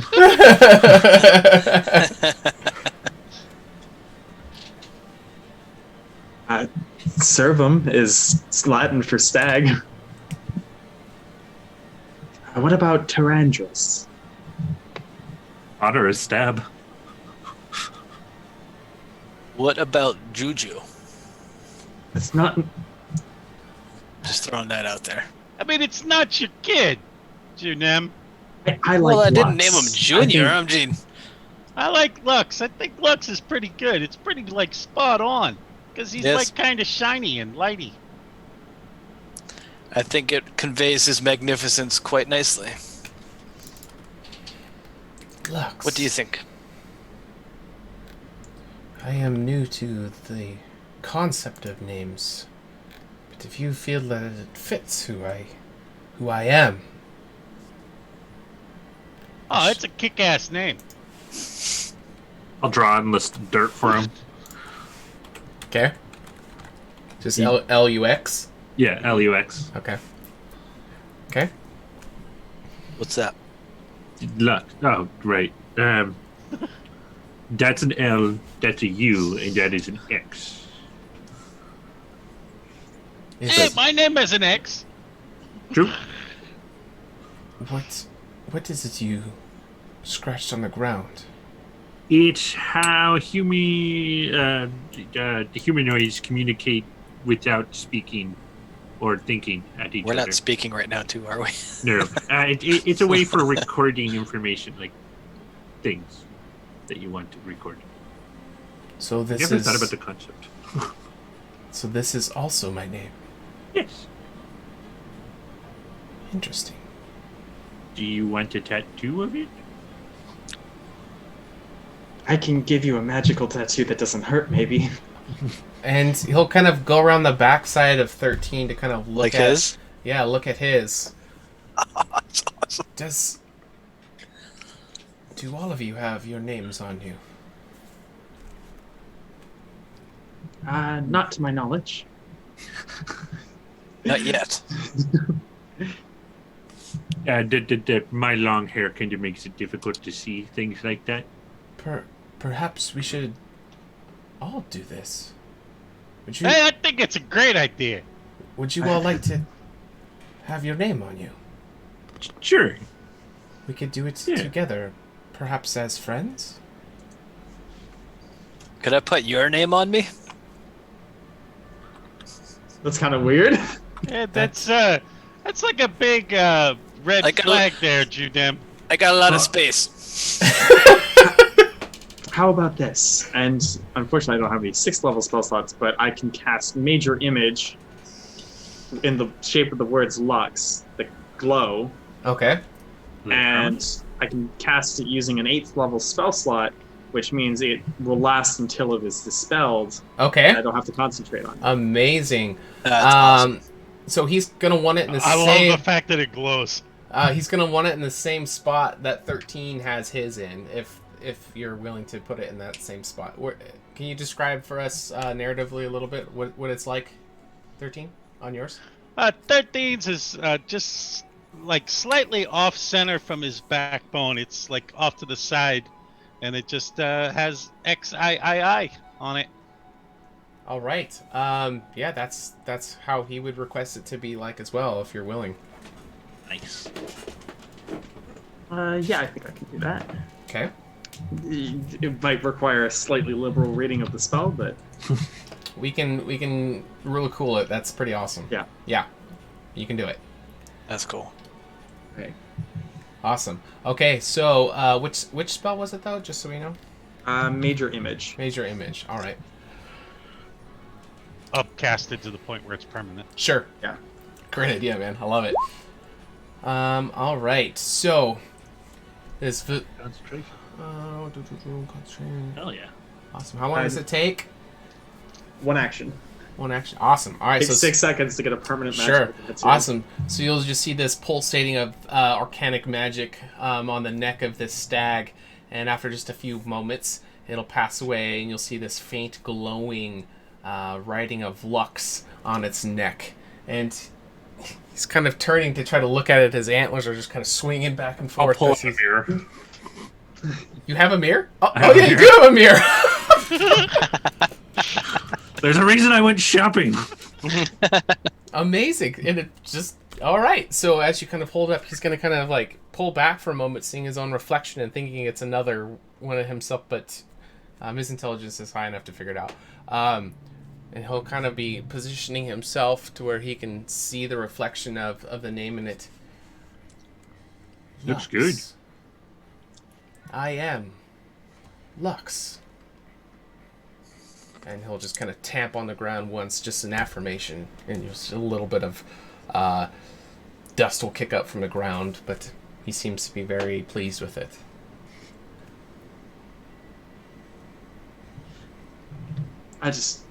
You look very regal. Indeed. And then all of a sudden, 13's like, oh, as the haste spell wears off. Oh yeah, I forgot about that. he takes a seat. He will actually come up to you, 13, and he'll kind of lower his head as he sees you just kind of like exhausted, kind of collapse on the ground for a moment, offering his antlers. Would you care to ride, friend? Oh, hell yeah! And he'll kind of lower the antlers down his handles. He pulls up. Like, I'm sorry, Judem, but this is so much better. I can't blame you there. You got me. Would you care to go for a run? Oh, yeah! Boom! And just in one He instant, holds on. in one 13 is instant, just a Disney princess he now. is just going to burst off the ground and just be airborne, and just these massive prances are going to be just, 50 feet at a time, just boom, boom, as he's starting to just pass through the trees, and you're going to see that very elegantly. He's going to be navigating through all the branches and all the trees, and you're just going to feel the whizzing of the air kind of going across your face, 13, as you're holding on, maybe around his neck or onto the actual antlers, as he's just very elegantly, and as he goes to land, it seems like at every moment before the force from the blow, he seems to kind of just very gently just prance off once again, and the boughs of the trees are just going to be whizzing past both of you, but he's weaving in between all of them, and you guys will see 13 just almost a blur as it just kind of, the whiteness just kind of disappears as it is just starting to run around this this meadows, kind of this circular ovalish clearing, and there's all of these dark wooded trees that are all around. You're going to see this the stag just kind of prancing very, very quickly just throughout as you guys are kind of watching them going all through it. Hey, Ventus, do you think we could do something similar to that with haste, feather fall, and jump? You did it again. You mean Voxel, yes? Voxel, sorry. Yes. I mean, if you know it's an illusion, you can sort of see through it. But if perhaps we had something under the illusion to reinforce it. Oh no, I was referring to the way that the thing jumps. If we get the jump spell and Featherfall and haste, we might be able to like permanently enchant a horse that way. Or Junem. I think that might I think be. we should try. I think that might be unethical to perform on a not sentient creature, but on Junem, sure. Okay. Yeah. Fine by me. He's gonna crack his neck. Are we doing this now, or I mean? I don't have the jump spell or anything like that. That was something we'd have to like special custom order. I was just thinking about how majestic it is. It'd be very nice to have along with us. You got me all excited. Sorry. It's okay. And after a few minutes of this, the stag will come land back into the middle right around all of you, and you'll just see 13's face just like he just had a time of his life. Maybe like the little tiny furs on his head are just all kind of pulled back. And go ahead. Yeah, he's just like over there. It's like, oh, that was amazing. Oh yeah, too bad you guys are so big, but oh, woo, that was great. And while he was riding, he was like holding onto the antlers, and there were times when his entire body was like just horizontal behind the antlers. Just like amazing. That's fantastic. And he'll kind of lower the antlers down to kind of signal for you that you can get down now. Oh man. He gets down and he pets him a little. All right. Does anybody know the enlarge reduce thing? So You could always try to- polymorph you into a small animal and put you in the horns. I do not know enlarge reduce. Sorry. Too bad. I think. How long do these spells work? The tongues. An hour. Tongues. Long I enough. think is an hour. Yeah. I think telepathic bond lasts an hour too. Yeah. Yeah. Mm-hmm. I intend to stay here at least for the full hour, and just Okay. enjoy his presence. Sure. Its We were- presence. We were never able to convince that to go get pampered back in town, were we? Not yet, but you guys can continue. So if you're wanting to spend the hour talking with him, we can talk about what you're talking about. But the day will start to become a little bit later as the light in the sky is starting to go down, and you can see the stars starting to appear with the moons that are up in the sky that are aligned, and the aurora borealis look, starting to become more visible with the sun starting to set. And he's willing to spend the time talking to you guys during this hour. Was there anything in particular anybody was wanting to discuss with Lux? I suppose the reason we're here, while we have the communication, I think Junem would want to be very blunt and truthful with why we're here.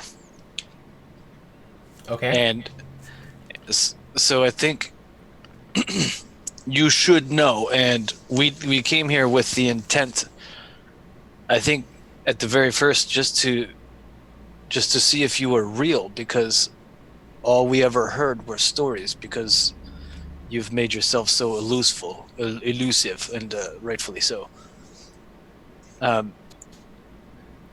As I mentioned before, there are those that would try to hunt you, but as we were trying to make apparent, I think it's very possible that we could make it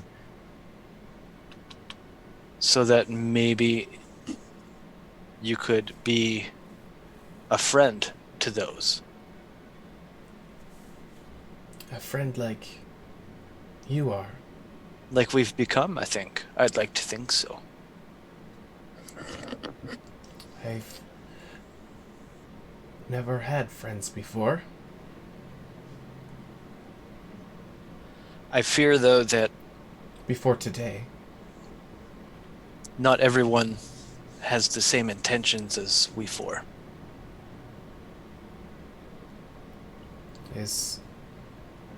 And you'll see there's not a lot of animation on his face, but there'll be a little bit of change. Is I think- this feeling what you called fear? Quite the opposite. I think what we've established here is what we'd call friendship. No, he was The saying fear- that in reference to you saying that some people Gotcha, yeah. aren't that way. Yeah. Yeah, I think that is it. The fear that others would have the opposite intent of what we've been able to enjoy in a short time. And 13's kind of standing off to the side with his staff, and he's looking at Lux, and he's like trying to create a martial arts style. Okay. So he's like he's like holding the staff like this, and he'll like charge forward and like dig it up and thrust upward, that kind of stuff. Amazing. Yeah. Cool. And especially with riding on him and feeling the muscles move, and that's definitely going to be no problem at all for you. That's actually really cool, John. Yeah, so he's like playing around with deer style. Sure.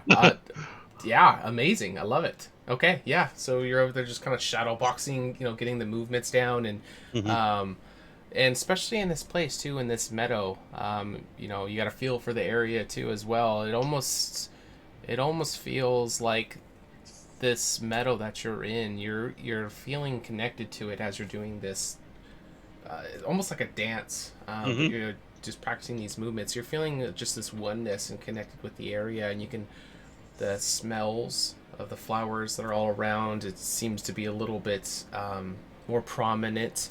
You can see the stars that are in the sky as the sky is starting to get darker and darker. You can see the reflection off the mucky pond water is kind of reflecting, and it's really making you feel centered in this moment. Mm-hmm.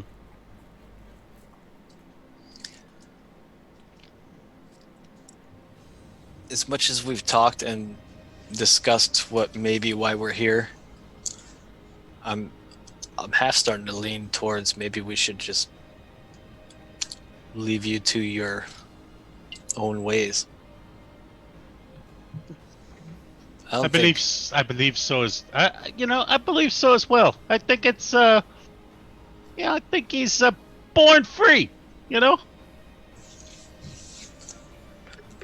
What are your thoughts, Lux?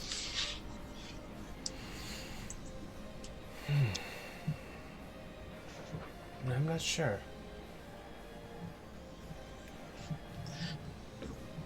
Whether or not you decide to try and befriend some of the others like us, I would very much like to be able to come by and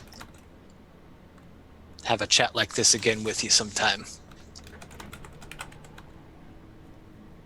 Possibly after Gur learns the reduce spell, so maybe then I could. You might have to cast it twice, but Hey, easy.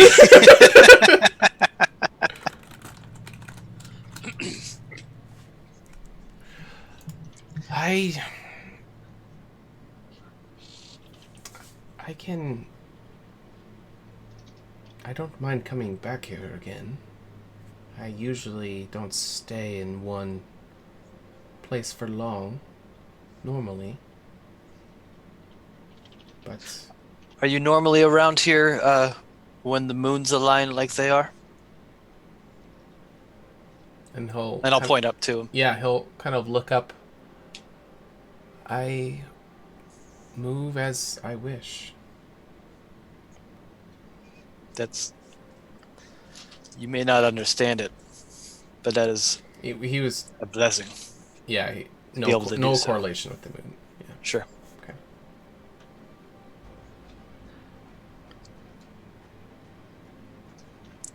That's something that many wish they'd be able to do, but can't. Well, it's always Why not? possible. A variety of different reasons, I suppose. Some have families that keep them in a certain place. Many have jobs that don't allow them to go and come as they please. I mean, it can be summed up with one word, and that's duty. And not the duties that you leave behind. Just duty. Duty sounds. Duty makes slaves. Not always. I mean, duty is what gives somebody purpose. But you can't be free. Duty is always, it's gonna bind you to a degree. But, like, for instance, for me... And when you keep going, you're going to see him kind of shudder as his body shakes. For me, duty is all about what I enjoy. And part of my duty is to bring my beliefs and my and the way I am to other people. And maybe it brings them a little bit of peace. Jackie just subscribed. Thanks, Jack. HotA Momo.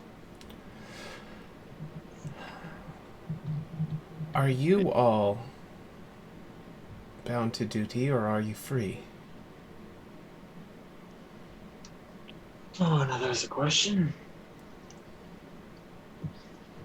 I think any duty that I have is of my own will. I mean, Junem has a duty in the sense that he's trying to figure out why, the female Junems can't have babies. It's kind of a duty. And Gur's just duty, It's a duty kind of.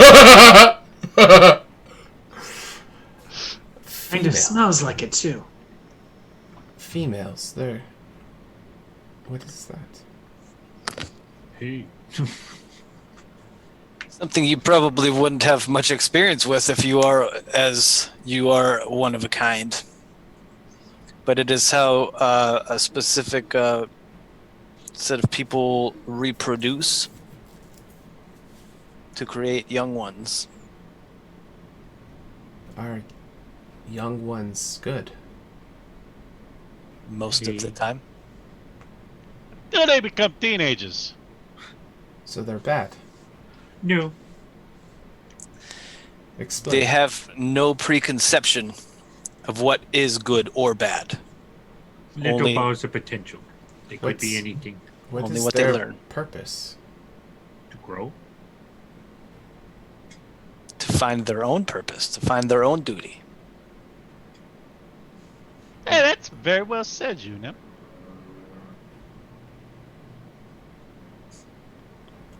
That's something I wish I could have.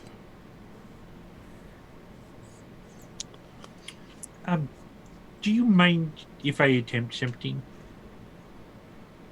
I reach my hand out to touch him. That's fine. Yeah, he'll allow it. You said this thing was made out of almost pure magic when I looked at it, essentially. Yes. I want to attempt to identify it. Interesting. Okay. So when you touch a creature, you can attempt to learn any spells, if any, are currently affecting it. And if it's pretty much pure magic, I'm trying to glean if there is anything about this. Is it a conjured being? Is it like magically created? Is it? Can we make another one of these by infusing a deer with holy energy? Like, Sure. Yeah, it's actually going to be... You'll learn a little bit about it, but it's actually going to also stump you, even though you're level 20, with your current understanding of magic, science, all the blend of the two. You're not actually going to fully understand, even though you're casting Identify, which would normally tell you. It's going to kind of escape your comprehension. But it does seem like the embodiment of both, like some kind of celestial magic, and also, but it still at the same time feels 100% physical as well. So the reason why it's going to be kind of conflicting for you, because it feels like it's two 100%. Does that make sense? does it? So instead of it being Particularly- like a 50-50, you're feeling like it's almost two things in one. Two Yeah. full things. Does the semi-divine energy almost feel sort of like the goddess of the cats? It does not. It seems Okay. to be of something different. This Actually, was not one of her pet projects. Though. That's all I got. okay. How long have you been around?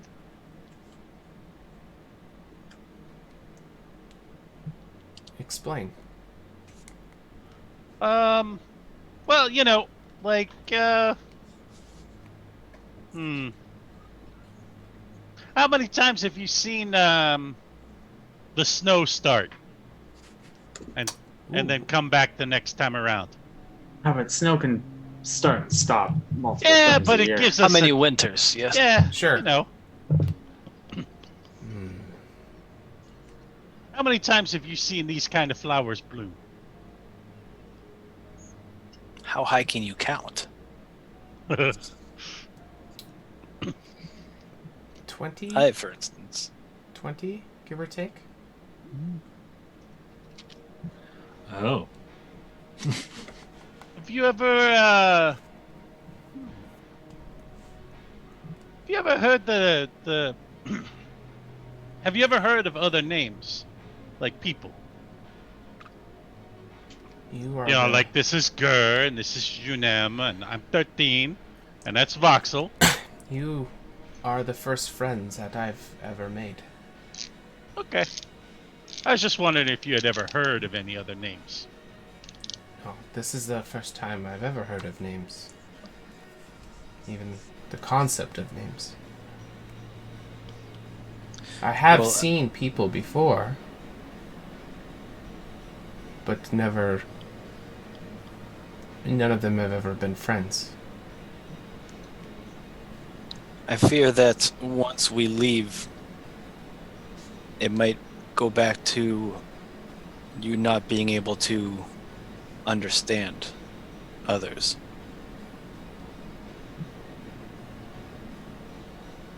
I understand you. We're using magic to allow it. And you'll When see him we first got here? shake his head. You can still keep talking, but he'll shake his head and he'll come bring his face up towards you, and he'll rest his nose mouth area, kind of pointing, and he'll put it on your chest. When we got here, did you understand us?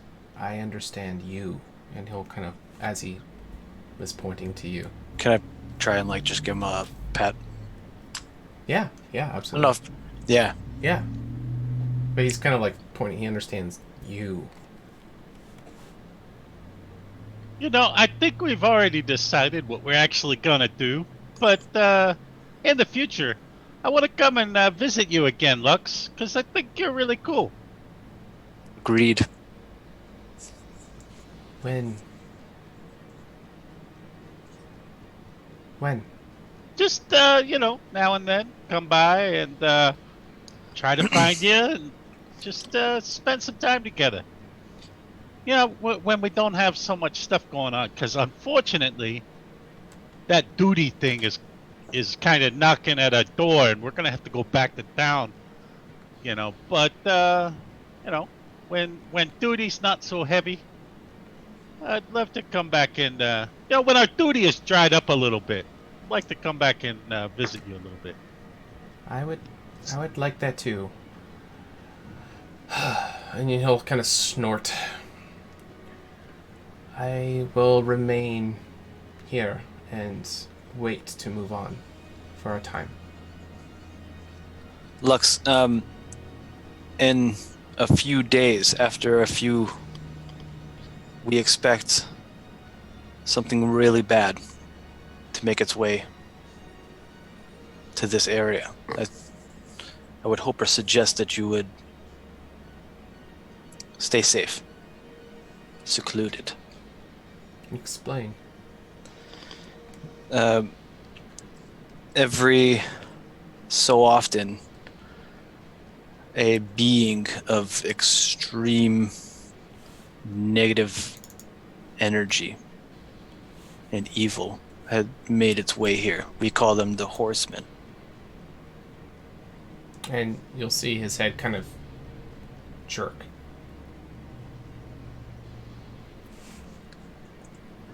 I have seen them. These evil beings, you've seen them. Yeah, that's one of our duties, is to try to stop them. That is your duty? It's one of them. Can we maybe use a word that isn't duty? We have a lot of duty. I love it. You four are much more than you appear, Ben. I'd like to think so. And you'll actually see him tuck both of his legs in, and he's actually going to bow to all four of you. Vox is gonna bow right the hell back. I'll follow suit after he does. After Voxel does. Just like a huge sweeping bow and just like nose to the literally folds in half, nose to the ground. Okay. I'll go up, put my hand under his face, and much like he said, we're all equals here. Much like he said to me earlier when I did to him. And 13 will do a very martial arts type bow. Okay. You know, a show of respect and Sure. and equivalence. You are the first ones I've ever heard of having a life worthy of me bowing to.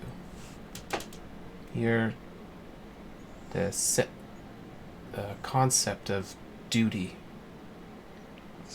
First, Every time you seemed say to it, hold Matt you there. rolls his eyes. at first seemed to be a prison, but yet your duty. Now, I was fine with saying it before. Now it messes me up. Your Responsibility. Your responsibility. Obligation. Yeah, sure. Is a noble one. Those things that have come have hurt many and have ruined beautiful places. And he'll kind of stand back up. I feel proud that my first friends were once as great as the four of you. Your kind words honor us, my friend.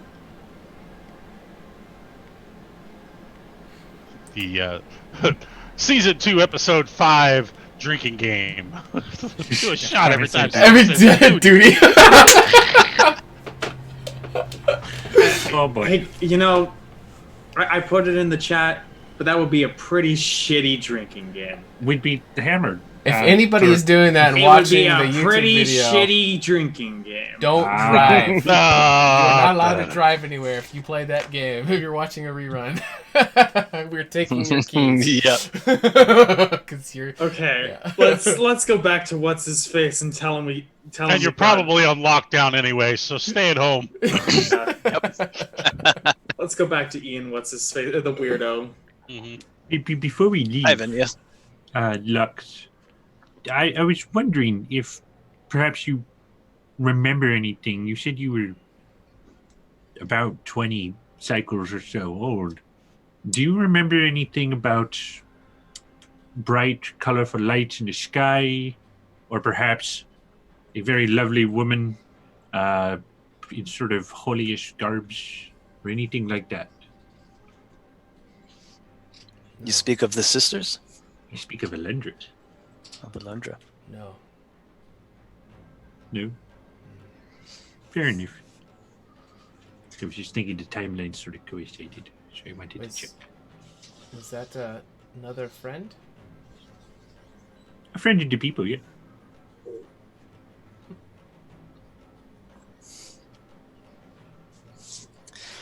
Yet another of our duties. Responsibilities. Responsibilities. All right. Has anybody got anything else? No. 13 is gonna go over, and he is going to, without warning, yank a little bit of Voxel's hair out Jesus. And then he does the same thing to Gur. Hey, He looks for a little bit somewhere on Junem, nose hairs. like nose hairs or ear hair. And he takes some of his and he's going to braid a little thing and then put the braid of hair on one of the antlers. Oh, interesting. Yeah, he'll allow it. Explain. It's just something for you to remember us by. So Can you we're make always, it smell better first? So we're always with you. Is this another gift? Yeah. Yeah.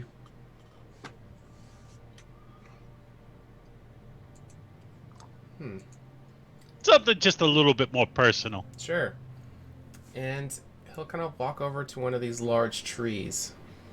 And he is going to very violently ram his antlers into the tree trunk a couple times, and you'll hear a loud snap. And Oh no. a part of his antlers will have broken off and be on the ground. And he'll kind of indicate for you, 13. 13 will pick it up. Then I leave a gift for you to remember me as well. 13 bows again respectfully and puts it aside. Okay, awesome. Anything else? It was great to meet you, Lux. Likewise. I'm feeling like a run. And he will pounce away and just start to make it into the tree line. Eventually will go out of sight. And it will be the four of you alone in this meadow. And we're going to go on our first break. I hope everybody's having a lot of fun. When we come back, we'll pick up and see where these guys want to go. Awesome. Yeah, we got a lot of viewers right now. We got a lot of subs and stuff like that. If you guys are new to the channel and you're having a lot of fun, make sure you follow. Really helps the channel out, and also click the bell and it'll notify you when you go live. We're not done playing. We're going to come back. We got a little lore video you guys for to watch in just be a few minutes. Thank you, folks. Cheers.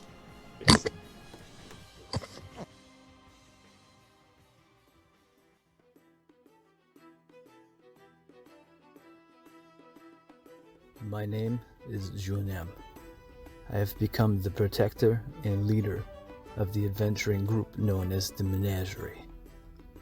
Odd things have been happening since Elundra disappeared. The tides fell out of order during the first eclipse, and the females of my tribe have since become ill. Being from a nomadic coastal tribe, this is very concerning. That is what led me to seek out the kindness, wisdom, and strength in the unity of the sisters. I reached Kelna shortly after it had been scorched by the Revenant, and it was then that I knew the full extent of my destiny. I seek the knowledge to allow my tribe to survive and flourish. I seek answers to the goddess's disappearance, and I seek to restore the unity of the sisters, to prevent the devastation of these horsemen from ever happening again.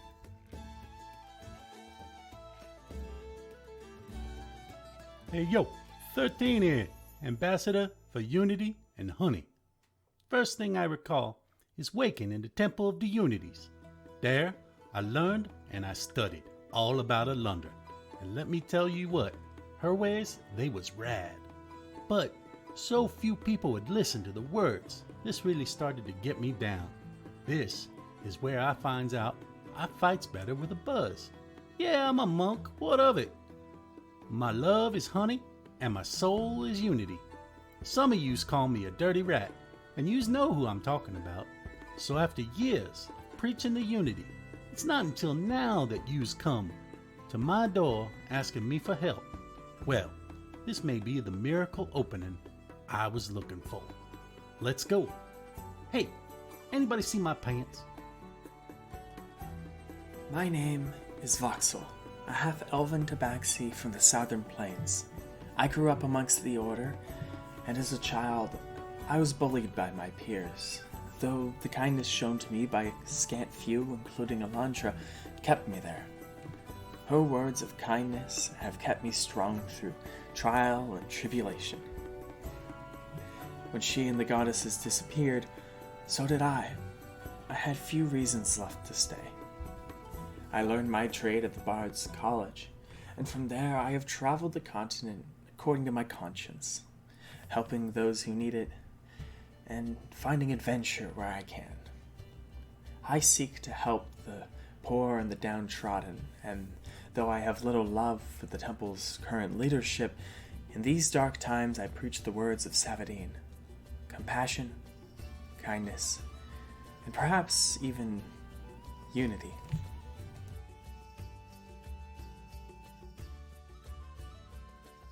When I was young, and still unsure whether my name was Gur or if that was just the noise my father made to call for me, a woman named Alundra visited my village, and the sheer variety and potential I saw in her magic made it so my course was clear from a fairly young age. I vowed to learn magic to better the world around me, moved to the city of Laywell as a crafter shortly after, and set about learning from any who would teach me, though not many would, as the Revenant guarded their magic with a zeal. While many found me to be dependable solver to many of their troubles, it wasn't long until I hit a wall in my studies, so I took it upon myself to explore the land and seek knowledge where I could, leaving the city of Waylow behind. In my travels, I helped those I could, but to me it never seemed to be enough. There were always more things attacking, people needing saving, but I cannot allow myself to wallow in this. I must rise up and end this once and for all. Someone or something must be behind the horsemen, and I will find them. The following program features adults using adult language. You have been warned. All right, we are back. Hope everybody had a good break. All right, so we left off with Lux majestically returning back to the forest, leaving the four of you as nightfall is setting on all of you in this meadow with this ring of the pink flowers all around. I'll just turn it straight over to you guys. What would you like to do? I think we want to head back to Ivan. Yeah, he's going to be pretty disappointed. Well, perhaps we could... Thanks for the follow. Welcome to the table. Perhaps we could... Gur, we could combine our magical prowess and fashion something in its likeness. I can make a crude rendition of its head out of stone, if you can gussy that up somehow. I can fashion an illusion to make it look more realistic. Perfect. You know, there we go. In all honesty, and I don't know if it would work, but it's something I've never tried before and always wanted to. There's this thing that where I can actually conjure a celestial sometimes. I don't know if it would work, but maybe I could study up on it tonight and give it a shot sometime. Oh, sure. What would we be using it for? To show Ivan, if anything. I think so you want to conjure another one of Lux, of whatever Lux is. Maybe not. Obviously, I don't think I would want to or be able to conjure Lux, but something like him, maybe. I don't know. Something I've never tried before. I think But your it's illusion. my curiosity. I think your illusion might be pretty cool, and Junem's. I think that's something. We should all try just for our own sake, just to see, Sure. but not present it to anybody, obviously. Yes, I don't feel comfortable presenting Ivan with any living creature, to be honest. There. I think we just tell him that we caught a glimpse of it. I don't even know if we want to tell him. See, that's the problem. If we tell Ivan we saw it, he's not going to give up. Perhaps we should tell him that it disappeared into the ether, never to be seen again. It was a ghost the whole time. Ghost deer. And that Voxel was able to create a permanent fixture that represents the ghost. I think this is a pretty cool thing. I'm going to be honest. I'm not very good at hiding the truth from people. I've been told I have a poor poker face. Perhaps just don't say anything, and he won't notice. I'm not gonna lie to him either. So I'm trying to think of something to say that's not a lie, because lying isn't the way of the unity. Well, we could simply tell him that this is we could tell him the truth. Yes, it's an illusion meant to represent the beast that he's been searching for. I see what you mean. Yeah, I think that's acceptable. And I don't think he needs any of the details. And if he asks for details, we'll... If he asks for details, you two can leave the room, and me and Voxel could explain it to him properly. Yes.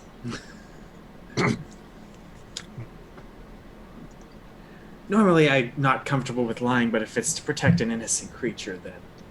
How do we explain the poo?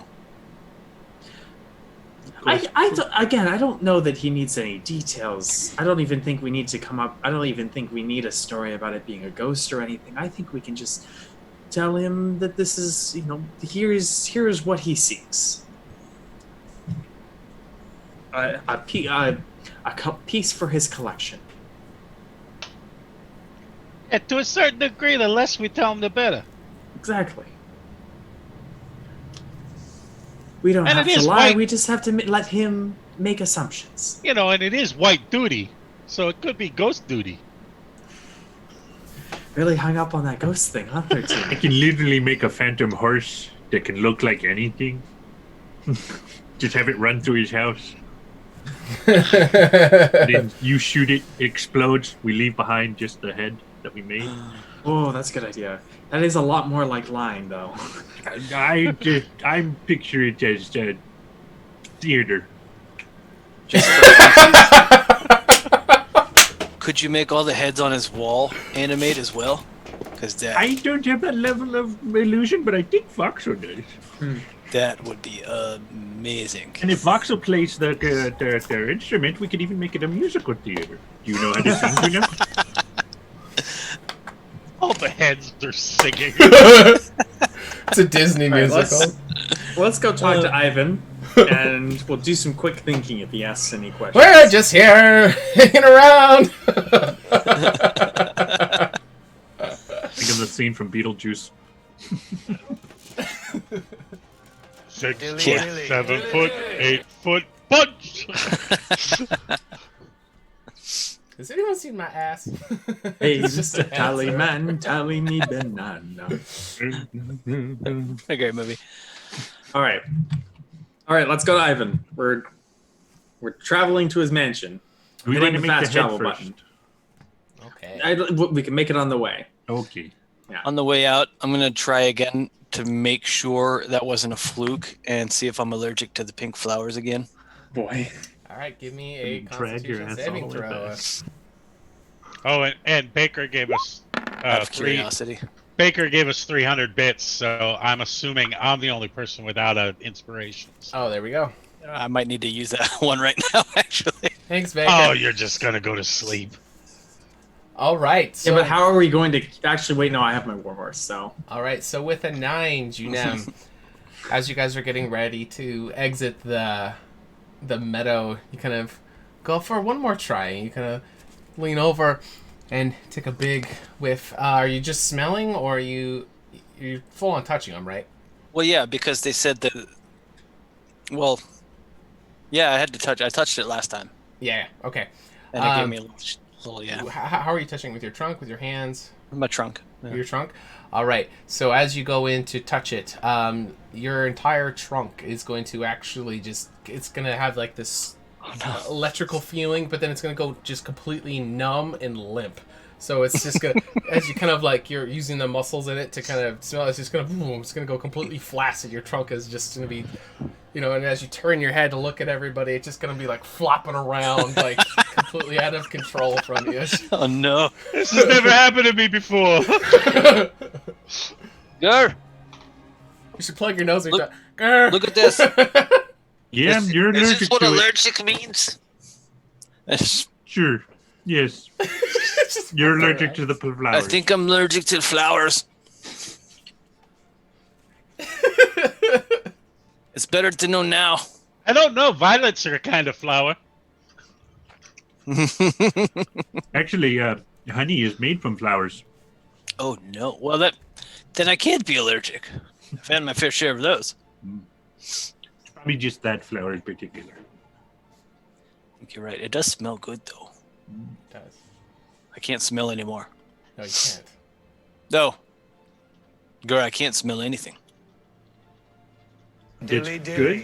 I mean, we don't need to smell anything right now, Actually right? follows. Is You it might going, even say he smells bad. does it come back? Yes. So, how does the allergic mean? Most of the time it'll come back. Like 10% chance it doesn't. Shit. You'll be fine. Why didn't you tell me that before? I said you could swell up and die. That's why I only tried a little bit. Just a tip. Tip of the trunk. Just the tip. No, I can't smell anything. I'm sorry if the threat of death was not enough to persuade you from sniffing flowers. Sorry, we were fighting iron golems yesterday or this morning. So, It's fair. what about the threat of death? Oh, man. Something about the threat of death and Juneb's gonna be like just kind of swatting at his limp trunk, trying to like revive it, get it back to going. Hold on. Yeah. Yeah, Oh well, crap. Yeah, it's gonna stay limp as you're swatting around. You guys are Greater restoration, 8th level. All right, that I well. don't like this. I don't like this at all. God. That's the only ones I'm out of spell slots. Sure. All right, it's 8th level. All right, so your And it's worth it. I'm Your not losing face- my smell over your a face flower. trumpet will no longer be flaccid. You'll have control over it once again. Oh god. That was scary. I don't like that feeling at all. I'm just gonna still kind of swatting it around, making sure it's all good. Yeah, it's good now. Okay. Yeah. Amazing. All right. So what did we say it was about an hour and a half. So a little late night stroll through the forest. You guys will eventually come back to Candoria, and all the lanterns are out and all lit. Is there anything else that you guys wanted to do for the rest of the night? Were we not going back to Ivan's tonight?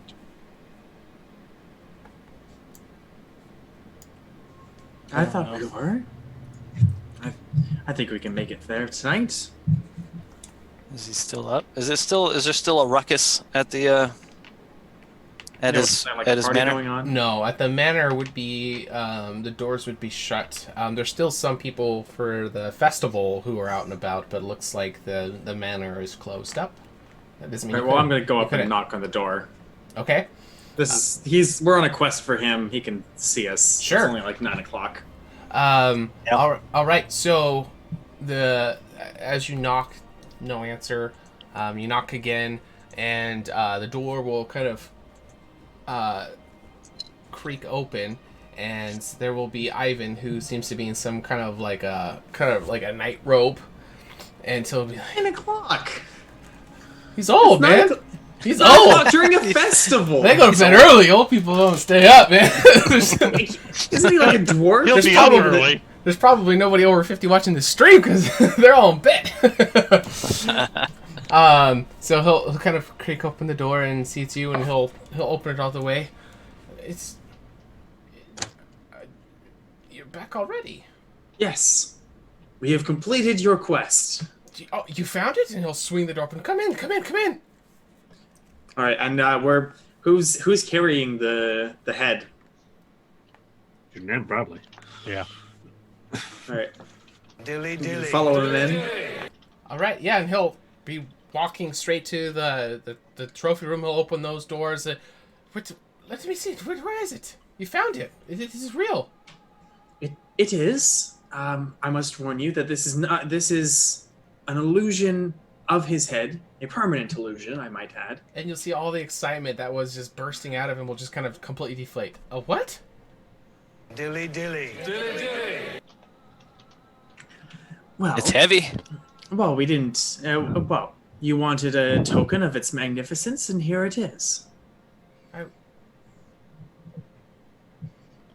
And he'll be reluctantly, obviously still wanting to look at what you have. Describe exactly what it is that you prepared. It looks exactly like Lux's head because I'm using major image. It's like down, and we've got the sort of regular head underneath it, or like the undetailed head underneath that Gur fabricated. Okay. And so other than that, like every follicle of hair is in place. Okay. Well, he'll kind of. Are you holding it, or did you set it down? What did you do with it, guys? It's right here. You're holding it. Okay. So he'll kind of walk up to it, and he'll be putting his hands on it. This is incredible. This is what it looked like. So this isn't it. No. But trust me, you would not want to harm the real thing. This is the most beautiful thing I've ever seen. As he's kind of running his hands. It's a solid thing that you made, right? Yeah. Okay. Yeah, he'll be running his hands along the antlers and... Wow. And you saw it. Mm-hmm. What was it like? Tell me everything. Well, actually, since we're telling them that it exists, would you like to see it? Yes, of course. No? Yes. Should we go right now? As he's kind of folding his robe over and tying it up. Not in person. We can't find it in person again. But you found it. Come, let's go. We won't be able to find it in person again. It was sort of a once-in-a-lifetime thing. He's gone for the next 100 years. Mm-hmm. Oh. But I might be able to show you an image of what it looked like, is what I'm saying. Yes. And do you want to see it move and about? That's what I meant. Absolutely. How can you do that? I will make my phantom steed look just like it. Okay, interesting. And let him ride it if he so chooses. Yeah, he's totally down. That's what I meant. By the way, you guys, I did not mean let's go see it. I'm glad. I thought you were going to scry. No. Yeah, he'll be totally down. Yeah, he'll jump on the back with a robe. He's not wearing anything underneath it, so maybe a little bit of flash of Lord Ivan. As he kind of hops up onto it. A ride. I expect a ride after Ivan. And he'll Again, how much do you weigh? Dilly dilly. Hey, it's magic. It's got to be able to. All right, It uses the stats of a regular riding horse. Oh shit. I'll think about it. Okay, yeah, we'll try it at the very end of this bit. So Ivan will be trying to kick his leg up to it. It is quite tall. He'll kind of look over to like, give me a hand. All right, as you kind of pick him up, he'll be just like a little kid. This old guy, totally just the inner child of Ivan, just comes out, and he'll just be so excited, and he'll just be petting on this thing, and you'll actually just see him kind of lay across the whole back of it as he's straddled across this phantom steed that you made. And he'll turn his face away from you guys, and he's just kind of petting it with his face, his whole body. He's just hugging it. And he'll be quiet just for a few moments as you guys are all standing there. And eventually... Go ahead. Sort of out of character, did we want to do a bit of snooping ahead, or no? Well, I plan to maybe just talk to him. Honestly, I don't see any reason not to. Unless anybody suggested that Gur wouldn't think to put anything in it, so. Okay. And Gur would be willing to, but he wouldn't think about doing that. he'll bring his face across so you guys can see it, and you'll see that there are tears coming out of his eyes. And he'll look at you all with this just huge grin on his face, still hugging on to this phantom steed that you created. What was it like? Very majestic. Very regal. Just indescribable.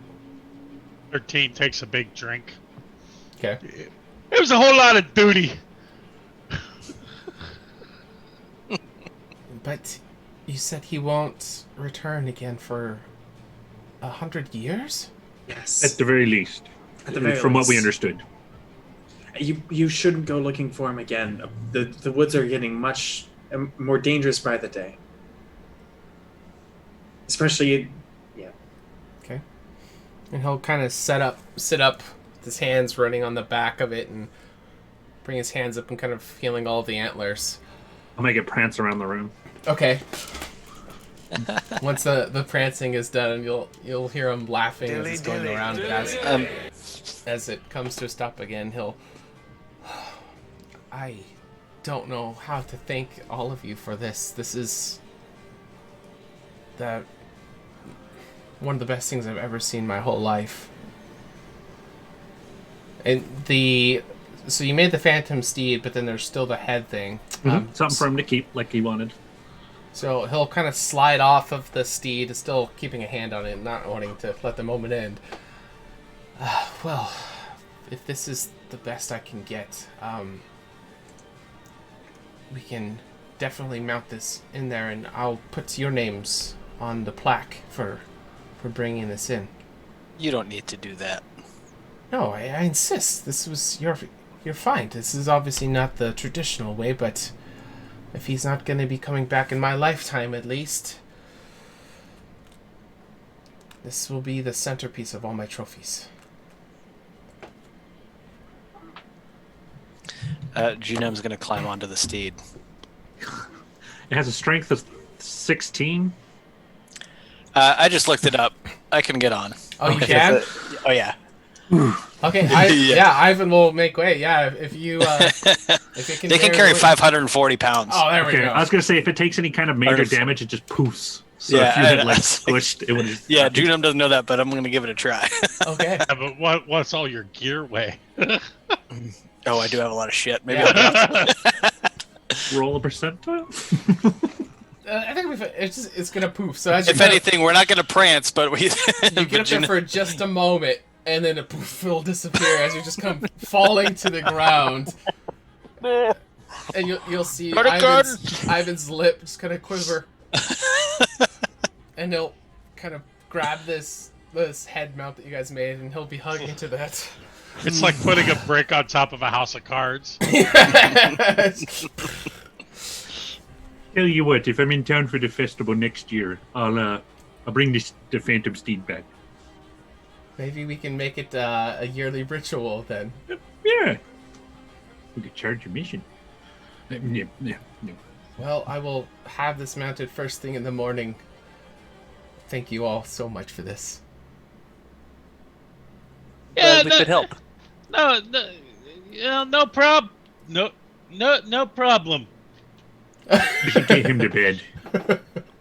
I feel it is also probably best that I go to bed as well, but I may spend a few moments with this thing here, and he'll kind of set it over on a bench or something, and he'll just be while he's staring at the head of the of Lux. 13 goes over to a corner and just starts peeing in a corner of the house. Excuse me? What are you doing? No, he figures the Lord is busy looking at the head of the beast. Oh, so you're trying to like privately get around the corner? Yeah. All right. Do any of us notice? Dilly dilly. Did you have noticed? 22 passive. Are you trying to sneak it, or are you just doing it? Oh yeah, he's trying to sneak it. All right, let's get a stealth Sleight of check. dong. Sleight of dong. Let's get a stealth check and versus your guys' passives. See if you guys notice. Oh, probably not my passive. A 20. I don't think any of you guys have a passive. I do. You do? Yeah. All right, What? He has a 22 he has a passive. 22. 22. Damn. All right. So the two of you won't notice 13 kind of scamper off, but Junem, you'll be able to notice him kind of going off in the corner and just starts peeing in the corner. Ivan's still just gawking at this. Yeah. head. I'll just kind of strafe over to the other side and hold his attention. Okay. Okay. Most of the time, Voxel can't see 13 just because he's so far below eye level.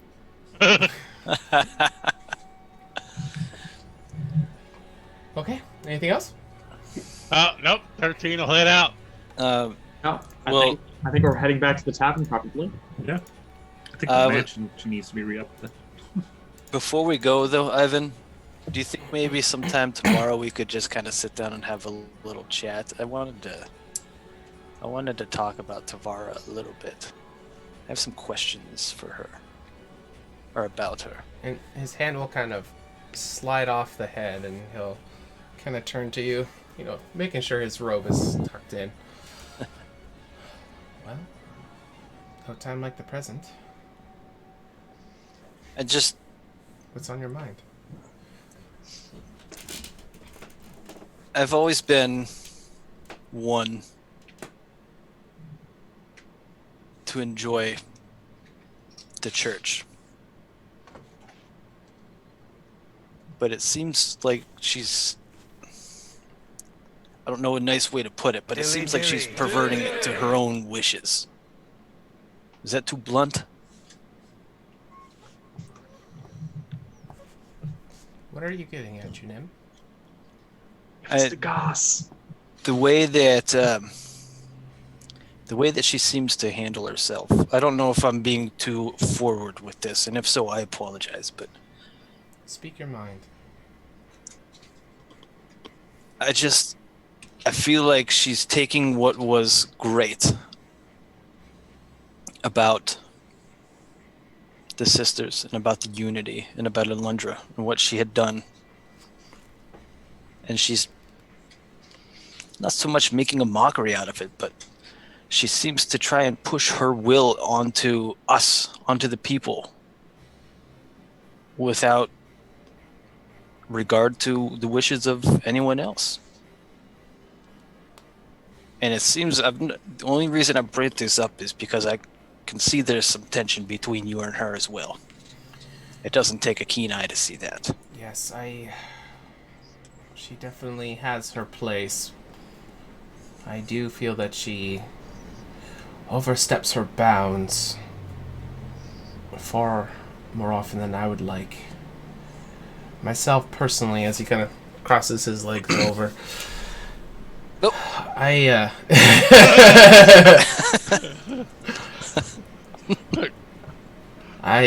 Basic instinct style. Yeah. I am a believer in the unity as well, and Alundra's teachings are something I hold very dear to my heart, and many of those things that Alundra was teaching everyone, Tavara made it one of her highest priorities to have people turn away from, and that is one of the reasons why I've not been that close with her, to be honest. I've only been the Lord of Candoria proper here for a few years now, and one of the reasons why I was moved into it was when I came to Candoria proper, I started reminding people of Alundra's messages and was trying to revitalize the sense of community that it seemed the temple has forsaken. And I believe that is why I was appointed. I was not even wanting to take the job, to be honest with you, but the people insisted, and I thought it was my duty. Dilly dilly. Got one more in there, guys. Thanks for all the follows, guys. I worry that I don't know where the end of it's going to be. I don't want that the beauty of the unity, which has been my life. I don't want that perverted into something that is just the view of a single woman.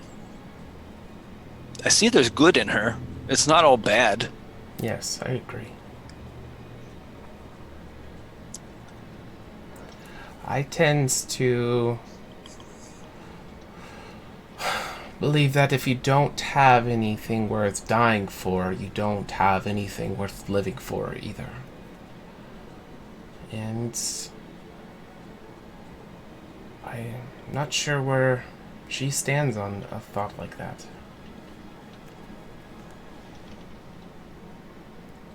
That's a good question, I suppose.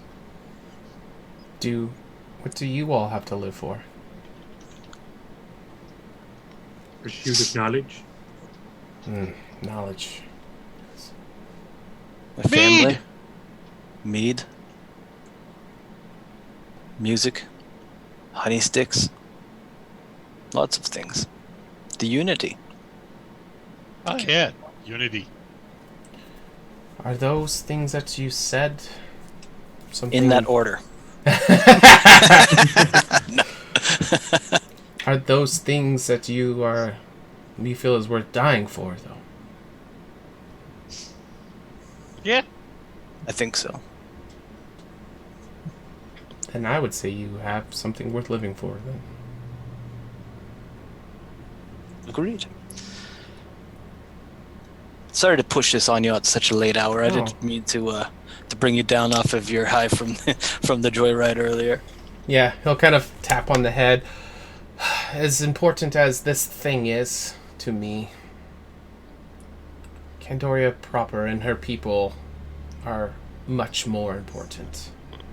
And if you feel there are other things that you would like to speak to me about, as much as I enjoy this miraculous gift you have given me, you all are much more important. Dilly dilly. Dilly dilly. You're a wise man. I'm sure you're told that all the time. It's always nice. It's nice to hear sometime. Oh, of course it is. One more thing, out of just pure curiosity. Have you heard of, or do you know of, the priestess Selena? Selena? I don't...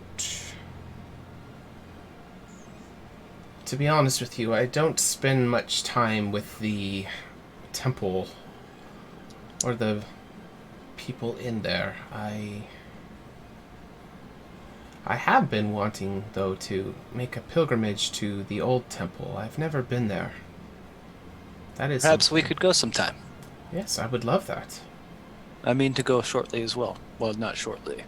We've got some pressing matters, obviously, Yes, coming there's many things going on, and I look forward to seeing how you all perform Stage 2 of the simulations tomorrow. And you all did much better than everyone else, so I don't mind sharing a little bit of information with you. What us leadership are intending to do is whoever ends up doing the best of all the adventurers after the third stage, we are actually going to be holding a war council meeting on the roof of my estate. And all of the leaders of all the different tribes of Candoria, we're all going to be meeting.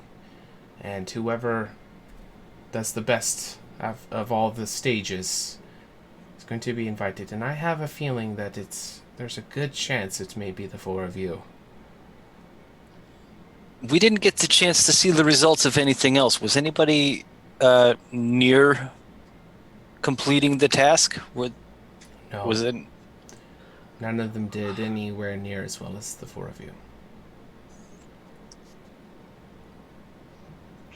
In fact, some worrying. of them did terribly. Well, that's not good news at all. It is not. We do have the leadership of the tribes, and they have their own plans, which they are going to be bringing those plans during the War Council meeting. And if you all are the chosen ones for that meeting, perhaps it would be a good idea for you to bring any ideas you could have to what we could do. But they are going to be presenting also their plans for dealing with if this horseman does come. That seems like a good forewarning. So about those simulations tomorrow. Yes. What about them? Yes. Just trying to get a heads up, that's all. You know, it's not like we didn't bring a big stag head over for him to, Well, give you a ride around there. If you're trying to get a little bit of a warning with it, you didn't get one for the first stage and did well, so I believe in that you'll do fine for the second one. Am I wrong? Well, Hey, out of character, was there like a reward for this quest, or was it just for his goodwill? I can't remember. I honestly cannot remember. I don't remember either, to be honest. I hope so. Like, I don't think there was, or at least we didn't mention it. Yeah, it was never mentioned. Okay, because Voxel isn't going to ask in character, but The good graces of the Lord of Candoria can't be a bad thing. no, absolutely not.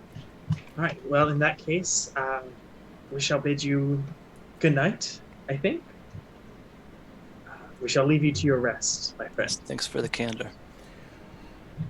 Yes, rest. Perhaps I'll get less of it than I anticipated. I'm going to be spending probably more time than I should with this. As he taps on the trophy thing that you guys brought in. Funny.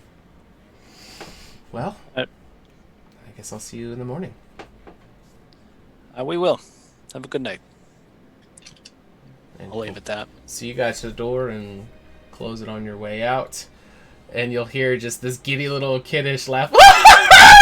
And he's just from behind the door. That's funny. I am so torn. Between? What are we doing here? You heard what he said. I mean, we've got councils of people that are bringing plans. We don't know what to expect. There's nobody else that is even close to being able to defend themselves or the city against what could come. As far as adventurers, there are the... What else can we do, my friend? Besides prepare ourselves for the worst. You can dig a very deep pit around the entire city. I heard that the horsemen could fly. Never mind. It could just be rumor. They could fly? I don't know. Somebody said they could fly. I heard it in a tavern once. I mean, there's no reason they wouldn't be able to fly. If you heard it in a tavern, then it must be true, right? Well, not necessarily. One of my bard friends told me that, I think. Or maybe it was... Which one was it? I honestly can't remember. Voxel, have you seen any of the previous three horsemen? Not up close. Not up close. I've mostly just heard of them. I saw a pestilence once. He didn't fly. I don't know if the others did or if he could, but it's a feeling I don't wish on anyone. That's a kind of fear that I've never felt before. I have not seen them in person, but I have come across the wreckage afterwards, and I know what you mean. Mm-hmm. I think I could use a drink. Agreed. To the tavern, then. 13! Yeah! Is that thing still endless? Somebody mentioned drinking. I'm surprised you didn't pipe up. Oh, yeah. Yeah, it's, He takes another big drink and hands it to Junem. Okay. All right, so to the Red Dragon Inn. Mm-hmm. Yeah, I think there's a bet. Voxel's gonna win. Junem, or I'm sorry, the Gur, can you do that? Can you do that thing? And if I can, this may not work. You said do that thing. Which thing? I do many things. Yes, you do lots of things. I said do. Do. Another Here, I can do it plug. myself. I can do it myself. And he casts prestidigitation on himself to make him smell like the deer shit. Oh, you're doing that bit. Oh, that's accurate. Oh, that bet. Yeah, I was forgetting what you're talking about. Okay. I'm gonna shape some water up into my nose. As plugs. Okay, it's not that bad. It's bad, but it's not. I'll use honey sticks as plugs to my trunk. Jesus Christ. Okay. Voxel's going to walk into the tavern, confident as anything. Okay. And does he see any eligible young women or older women? He doesn't judge. What about eligible younger men? Sure, why not? All right. So we got 4 people in the bar, and then the bartender. We got 2 groups of 2, a male, female at this table, and also in the back, and then there's the bartender. Nobody seems to be like romantically engaged, so plausible everyone's open. As you have the wondrous odor of deer stench upon yourself, what would you like to do as you guys enter the Red Dragon Inn? I'm going to go up to one of the tables, lean over onto it, and in the words of Mahershala Ali, hey. And you'll see the 2. You do this first table as you come in. Are you guys on the RDI map? Yeah. Mm-hmm. Oh yeah. Are you doing this first one? All right. Dilly. You'll see both of them kind of like in the middle of something, and the gentleman seems to be laughing at something she said. And as you walk up and you're leaning on the table, you'll see both of them. Oh, what is that smell? And I apologize for my friend over there. He's a little stinky. The gentleman next to her is like, it wasn't me. Don't look at me. Oh! He's kind of covering his nose. Now, nobody said I couldn't blame Junem for the stench. So Fair. That's what I'm doing. I'm trying to make it seem like Junem's the one who's smelling. That is your friend? You bring him places? Yes, he doesn't like to be left alone, unfortunately. Well, I think I'm done. As she kind of sets her drink down, she throws a couple of coins on the table. I'll see you later. And she'll be kind of like making her way towards the exit. Can I buy you a drink, my friend? You saying it to the guy who's still at the table? Oh yeah. Oh, yeah, something to distract me from the smell would be great. And he's gonna go over to the barkeep and ask for two pints of his strongest ale. All right. Yes, it'll take me just a moment, but just a second. He has this large stack of plates that he's had in his hand, and he'll kind of go to the back and set it down, and he'll come back on the corner, and you'll see him, the tap on the end, the barrel that's sticking out of the wall's got this really ornate metal ring around the top, and he's starting to fill the glasses up. All right. When he's done, I'll bring the glasses back over and set them down in front of the guy. Okay. My name is Voxel. What is yours? The name's Tim, and I'm one of the hands for the docks. God, that smell, it's not going away. No, it really does. You get used to it after a while. And I'll kind of lean to you. I think it's coming from you. Trust me, do I look like someone who would lie to you? I'm gonna make a persuasion check to try and convince him. Okay, let's see it. A persuasion or deception? Deception check probably is more. Okay, well I can make a deception check instead. They're both gonna be ridiculous. Plus 29. Yeah, your modifiers are insane. You only got an 18 when you got a modifier of 14.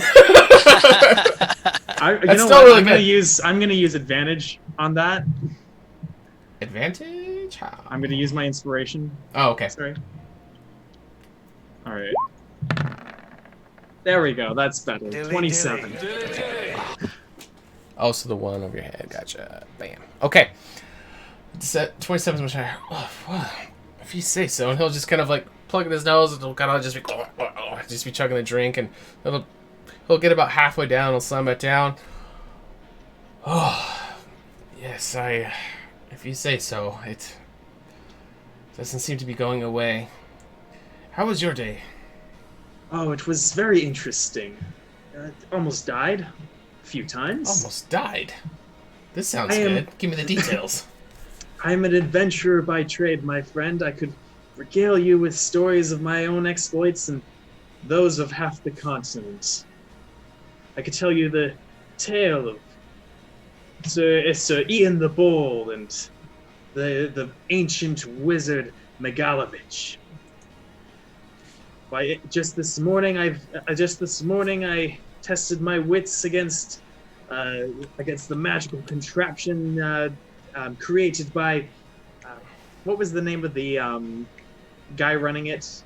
The wizard running the arcane, like the fake, like the test.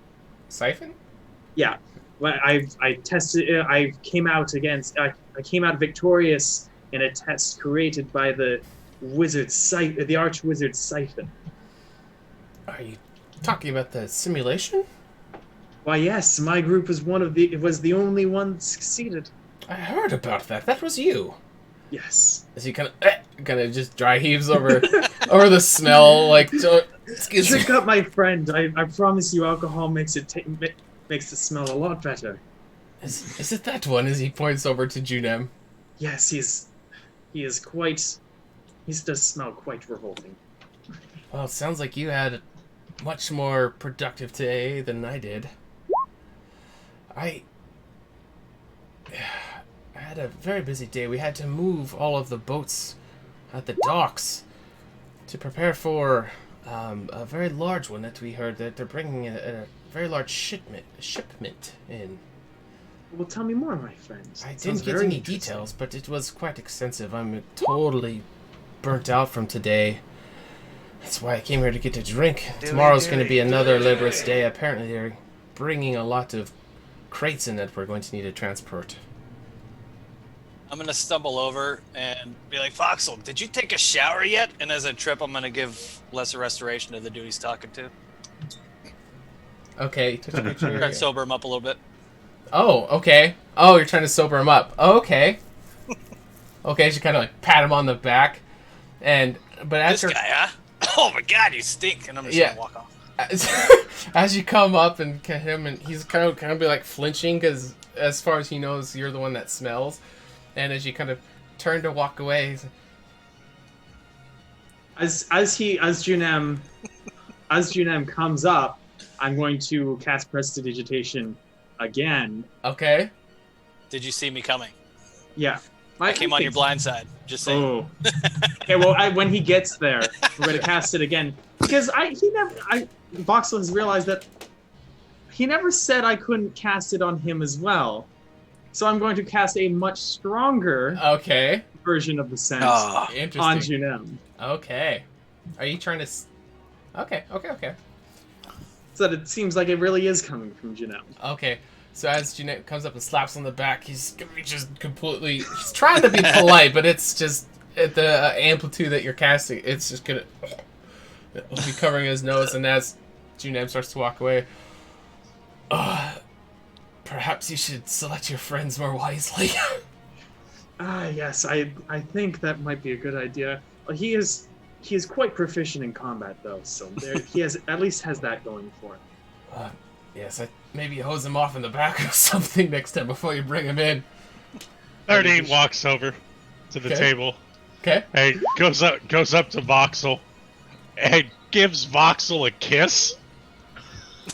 And says, Voxel, darling! What are you doing over here? Voxel's going to slap him. If I've told you once, I've told you 1,000 times. I'm done with you. What about the children? I'm so sorry for him. He's been out of his mind for years now. He thinks we have children. He thinks we were married. I don't know what. I don't. He's just chugging the rest of his beer. He's a drunkard of the highest order. Well, this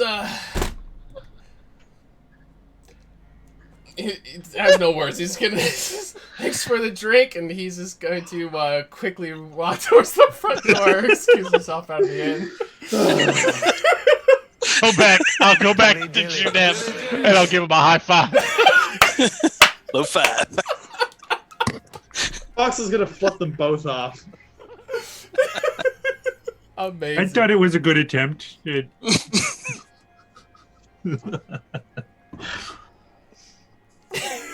Wait, sorry. So just to clarify, so the bet was if I could get someone to sleep with Voxel, or just get any kind of action. I think it was get a date. A date, yeah. Yeah, I think we could be liberal with the terms. Okay. Technically, Junam, I did get some action there. Is that the game we're going to play, huh, Voxel? Technically. For the entertainment. Technically, someone did kiss me.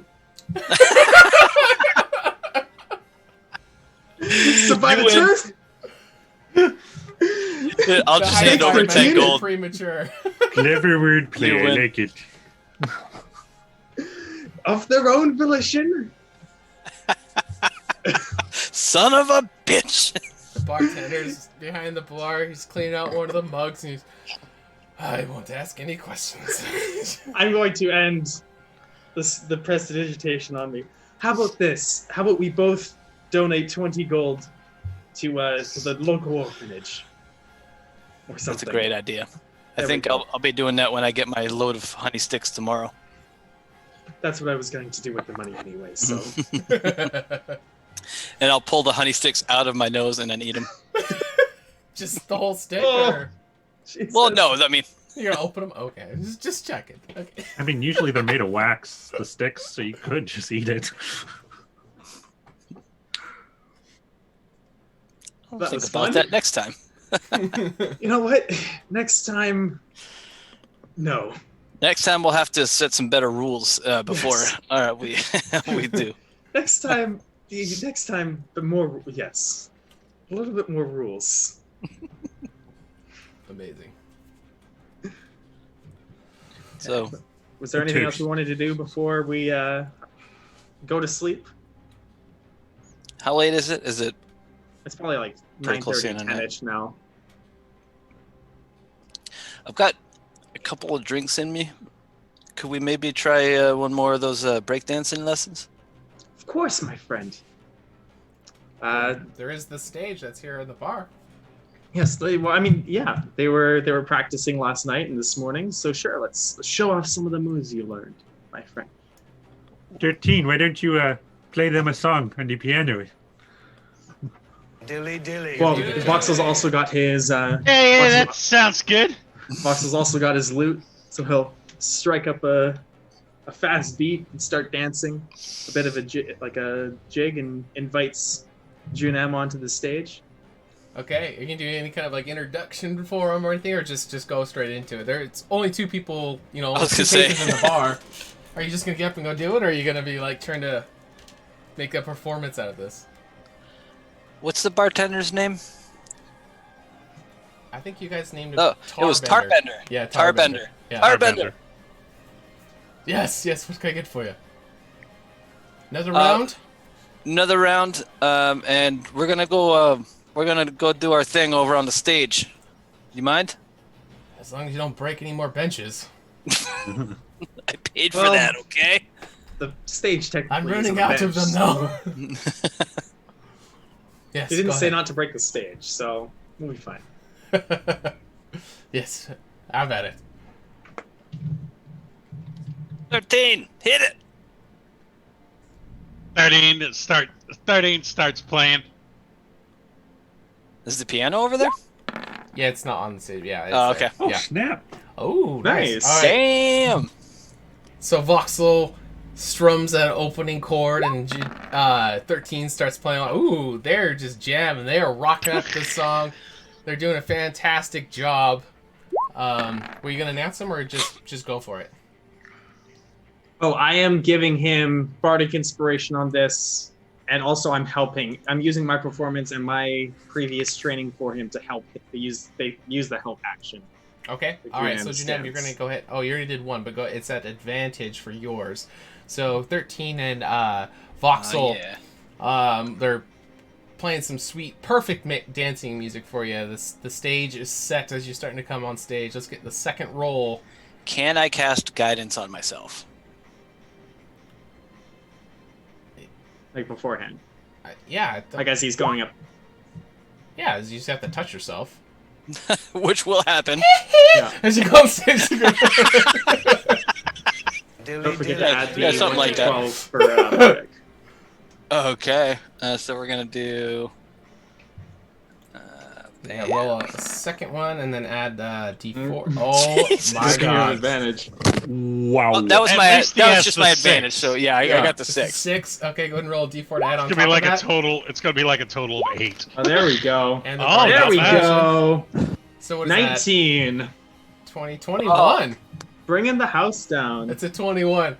All right, so yeah, you walk up there. You know what? You take it over. How do you want to do it? Whoa! How did I get 21? I That's got a 19. 10. It's the I got- plus the I one got- before, though, that. too, right? Yeah, you rolled 10, with D4. 10, 3, and a 6. 10. Math is hard. Math is math. Math Okay, whatever. Yeah, is take it math. away. So as for with all the music and with everything happening, I'm going to use everything that Voxel taught me because I'm spent some serious time. This has been something I've been trying to do. I've been paying real attention, trying to learn. Sure. So I think I've got the moves down. I mean, it's a little awkward because he can put his, he can put his legs or places that I can't put my legs. So it's a little awkward. But all in all, my best performance for sure. And it's going to involve a lot of spinning on my back for sure.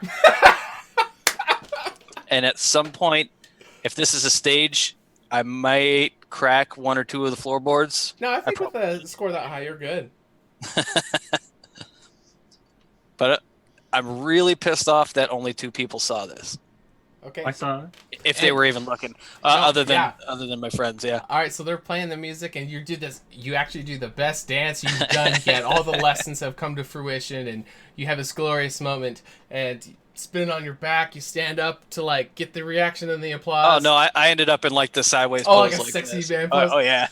Waiting for the applause that you know is Nice. coming because you fucking nailed it. The 2 that are on the table, they don't even notice. They're just giggling themselves, Oh. just drinking. But you hear a slow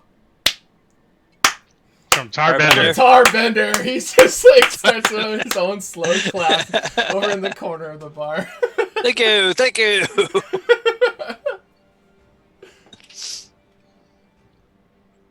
I think that Voxel, you are a good teacher. Thank you. You are a good student, my friend. I do like that 13 played the piano better than Voxel played his instrument. I Yeah, just wanna that say was that. pretty. It's a total fluke, mind you, but still. What was It your... Can you I only think play, like, 2 chords at Voxel a is time? just What's your happy arm to span? see his friends succeed. Yeah. It's not a competition. Maybe 13 multi-class in a bard without you guys knowing it sometime in the past. Awesome. All right. Well, the song will finish. Junem, you'll get a free drink from Tarbender for right. your beautiful dance moves. Was there anything else you guys wanted to do before you turned in for the night? I might spend some time outside just looking up again, Okay. looking at the stars. Okay. I don't know if there's like, probably if I'm imagining maybe a bench or a chair out front. Sure.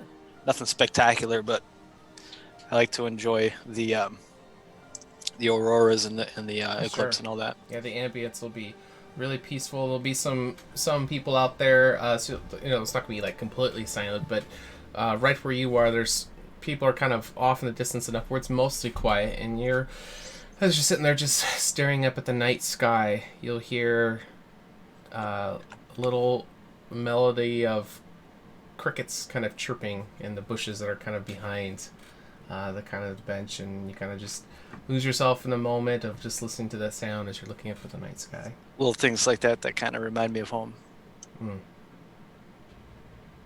Okay, what about the three of you? 13's going to go up to bed, and he's going to sleep holding the antler. Oh, okay. Awesome. Okay. So 13 will step away and head upstairs to his room. What about Gur and Voxel? Gur will write in the blank books that he bought earlier.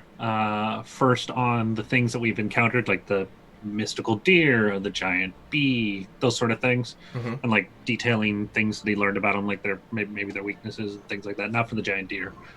And then just starts writing basic magic theory on the other one before he goes to bed. Awesome. Thanks for the follow. Voxel was actually going to ask Gur if he wanted to play a game of chess. Yeah, definitely. For that. Awesome. Yeah. Just a quiet game of chess to sort of round out the night. Now, there is kind of used different board games that are here in the tavern, but do any of you guys have like a nice set that you already have, or you're just going to use the taverns? I think Voxel has like a travel set, but we can use one of the tavern ones for sure. It's up to you. I could also make us some glowy ones. Oh! Ooh, heck yes. Nice. Are you guys going to be competitive about this, or just casually playing? Just casually playing. Okay. We can just roll like an intelligence check or something to see who wins, but just low stakes. Sure. Okay. Intelligence check against the wizard. Yeah. Oh, it's a close game. But Voxel will actually looks like he beats Gur. Unless anybody wants to use an inspiration point. No, I'm good. No? Okay. Friendly competition. Okay. Yeah. Now there's intelligence save. So the game will take a little bit to play. Was there anything that you guys wanted to go over while playing, or is it just knock out a game and then go to bed? I don't think we have small chat. A small pop. I might pick Voxel's brain a little bit about perhaps creatures that they've encountered over their time. He's probably going to, in that case, he'll tell him some grand stories that Gur probably doesn't believe if he knows what's good for him, and that's maybe is just the little bit of distraction that Voxel needed to get the edge on him. Oh, like leading him on, and like, oh, yeah. Wait, what, and then boom, checkmate. Yeah. Nice. And then just up to bed. Okay. The same thing as the previous night. He'll cast Major Image one last time, but this time just a song playing as he drifts off to sleep. Okay. Awesome. All right, so you guys can go ahead and long rest it up. All right. And we will. Nice. Let you guys hit, and it'll be day 4 in the morning. Wow, we're up to 148 viewers. Welcome, everyone, to Total Nice, Tabletop. thanks. You guys are watching Horseman the Apocalypse. This is season 2. These guys are not too far into their campaign. If you guys miss anything, feel free to check out our YouTube. Links down below. Welcome. All right. I was down to 42 hit points. Yeah, you were getting pretty low. So you guys can go ahead and heal up and get back all your spell slots and all that good stuff. So you guys know that sometime this morning is going to be the start of stage 2, and you know it's going to be back in Ivan's Manor. But I think all of you are early risers, so there's some time to do some things if you'd like. I searched for soap. Okay. Like high quality fragrance soap. Like almost perfume level soap. Like outside the tavern, you mean, or like in it? If there's a store nearby, yeah. Oh, so you've already left? Yeah. I'll get up pretty early and go searching for some perfumed soap so that I might not smell like wet dog and duty. Okay. There's actually a pretty good sale going on with the festival, so you're actually able to get a few different smells. What kind of scents you looking for? Gur, not really having ever done perfumes like stuff before, will like grab like what he thinks the classic is, like some rose, some sage, maybe like honey wildflowers, that kind of stuff. Okay, it's more of the floral type. Yeah, trying to make Awesome. people think that he smells good. Yeah, the vendor will give you a little sales pitch and get you towards the flower bundle and get it all wrapped up for you at a really good cost. It's not going to cost you very much at all, and she ensures that this is the best products that you're going to find in Kandori proper. Who knows if it's true, but she said it, so it's probably true. Okay. Anybody else? Well, Junem actually fell asleep outside, Interesting. but it was like one of the best sleeps he's had in a long time, I think. Okay. Go ahead, keep going. No, so at dawn, I guess, kind of just stretch out, realize what happened, and feeling good because that was a well-deserved long rest. We had a long day yesterday, so I'll just kind of right in my place, kind of say my morning prayers, do a little bit of spell selection kind of thing, the everyday kind of stuff that he's going to do. Sure. And kind of just head inside, and if I see anybody at the bar, I'll sit down and order up some breakfast. All right, yeah, and if nobody else is there, I'll order for everybody, kind of like what I know Gur had done before. Okay, just kind of prepare the table for everybody. Okay, turn a favor kind of and Tar's getting used to your size of orders, so he. This time it's not all for me, I swear. He sets the whole table. I hope this is enough, Juju, but I got another round going for you. You know me so well. Voxel comes down. He's half dressed. It's the biggest yawn. Morning, Voxel.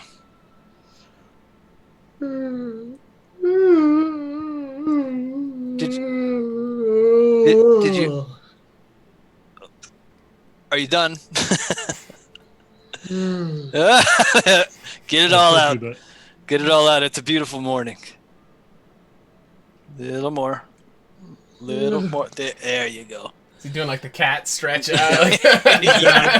Wow, that was impressive. I got some food over here, Voxel. Are you hungry? Claws are kind of kneading on the rail.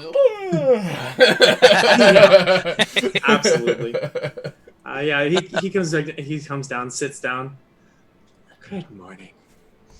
It is a good morning. Have you been outside yet? No. Perfect temperature. Sun's just rising. And Eddie comes down, sits at the table, and just takes a big drink.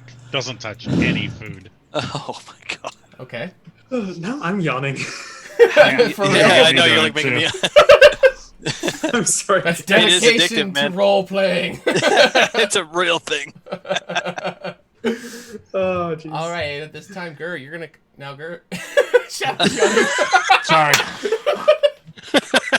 It's infectious. This is a very pathetic crew that we got here. They do say that's why I'm glad I'm a psychopath. I don't yawn. Exactly. All right, Gary, you'll come back from your little soap shopping spree, and the table will be set. Breakfast will be laid out as looks like Voxel and Junem have already dived in, but 13 is not touching any of the food. I'll come in with a. Go ahead. No, I was gonna say there's plenty for you, Gur, if you're hungry. I'll come in with like an extra big bag of things that I probably don't need, and just sort of sit down at the table with everybody, pull up a plate, start eating, and then just sort of pull out a little perfume bottle and just everybody else. I'll smell that immediately. Oh, so you spread the three of them and not Yeah. yourself? Yeah. Okay, No. interesting. That is delightful. Yes, it's honeysuckle, or that's what the lady said, anyways. It's pretty accurate, I would say. I picture After Junem, last night, as his trunk comes up and kind of smelly, maybe like tasting the air. Are you suggesting I don't smoke very well? Good. After last night, I don't want it to become around town that the entire menagerie just smells like shit. I Do don't you think they'll spread the word? Hopefully, that we smell good, not like dude. Do. You guys will be infamous instead of famous. To be honest, I think it was totally worth it. That was hilarious last night. So, how did you get up already and go shopping? Too early to rise. Oh. Dude. I'm used to being the first up, that's all. Phew. Is 13 even drinking? Oh yeah, he's drinking his mead. Okay. If you weren't drinking, then I knew something would be wrong. Is it the same one that you always have? The what's it? The gourd of plenty. The gourd of plenty. What does it look like? Actually, I'm kind of curious.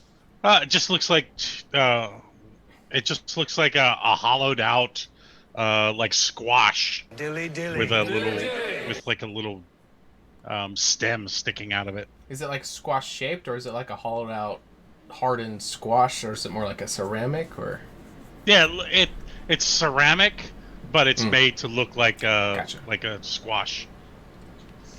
Are those Japanese sake bottles? Yeah, sort yeah, there you go. Sake.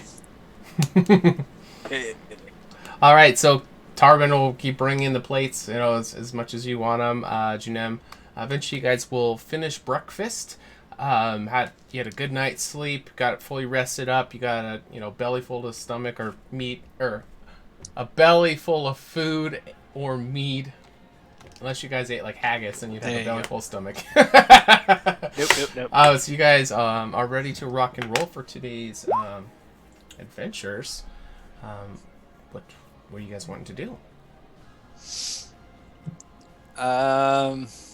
If you don't have any plans, did you hear back from the Grand Master about the note we left him? About the Hornet? About the Terror Hornet? No, I didn't think I have. I would imagine that he would either try and contact us through mail magic, or probably. He is a Grand Master, right? Yes, bring magic. I haven't received anything. Because Ivan mentioned that he was interested in it too. Why did he mentioned something about the stinger? Yeah, That's true. What? Yes. Yeah. Can I make Oh, sorry. Go ahead. Oh no, go ahead. Can I make some sort of intelligence check to see how long the queen still has in there before she's gonna die? Sure. Because we said we were gonna have you for each day do a Constitution saving throw as well. So go ahead and get that out of the way. All right. Constitution saving throw. Okay. 23. Okay. Yep, that's good enough. All right. So you were wanting to see how long you felt like you'd be able to hold on to it. No, how long she might survive in there? Without food or water. Yeah. And wounded. See, without water, most creatures can go a few days.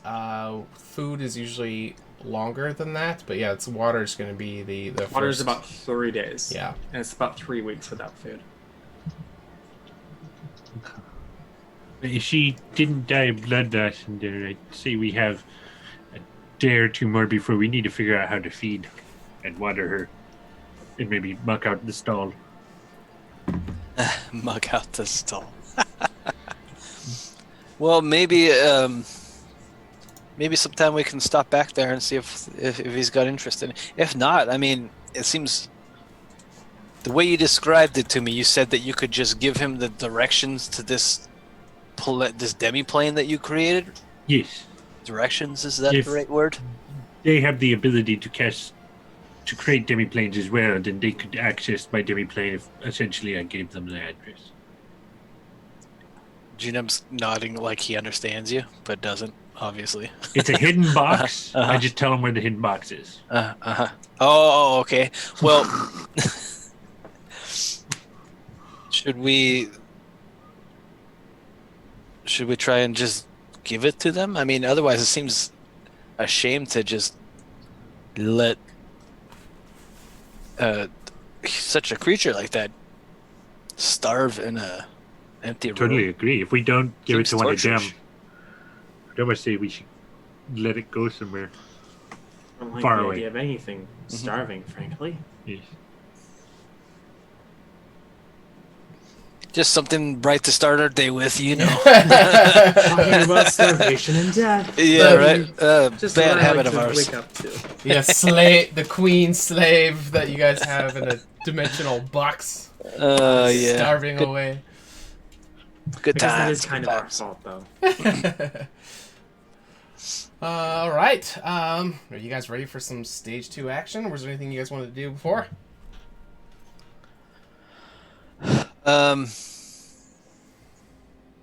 Maybe a quick Dylan's stop here. at He said the. just kill the demon hornet. I'll probably make a quick stop at the temple Okay. Yeah, I'm down just for for, that. just for some prayers, but Okay. maybe I don't know. Maybe we can stop by the thing and put ourselves in queue for whenever is the time. I don't know how that works. They had this whole grandois, reception for us last night, but Yeah, so when you guys show up for that, there'll be someone who's actually going to give you some instruction for it. So just whenever you guys get there is when you guys can just go ahead and take your turn, as long as the room isn't currently occupied. So you said you guys were wanting to stop by the temple on the way, do a couple quick prayers. I don't remember 13. What's the status for your stone? Is it already charged up? It is not currently charged up. All right, so as you guys stop by the temple, you taking the time to do some prayers there is actually going to recharge your stone.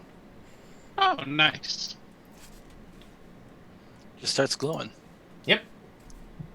Do you think? Do you guys want me to cook up another one of those heroes feasts before we do this thing?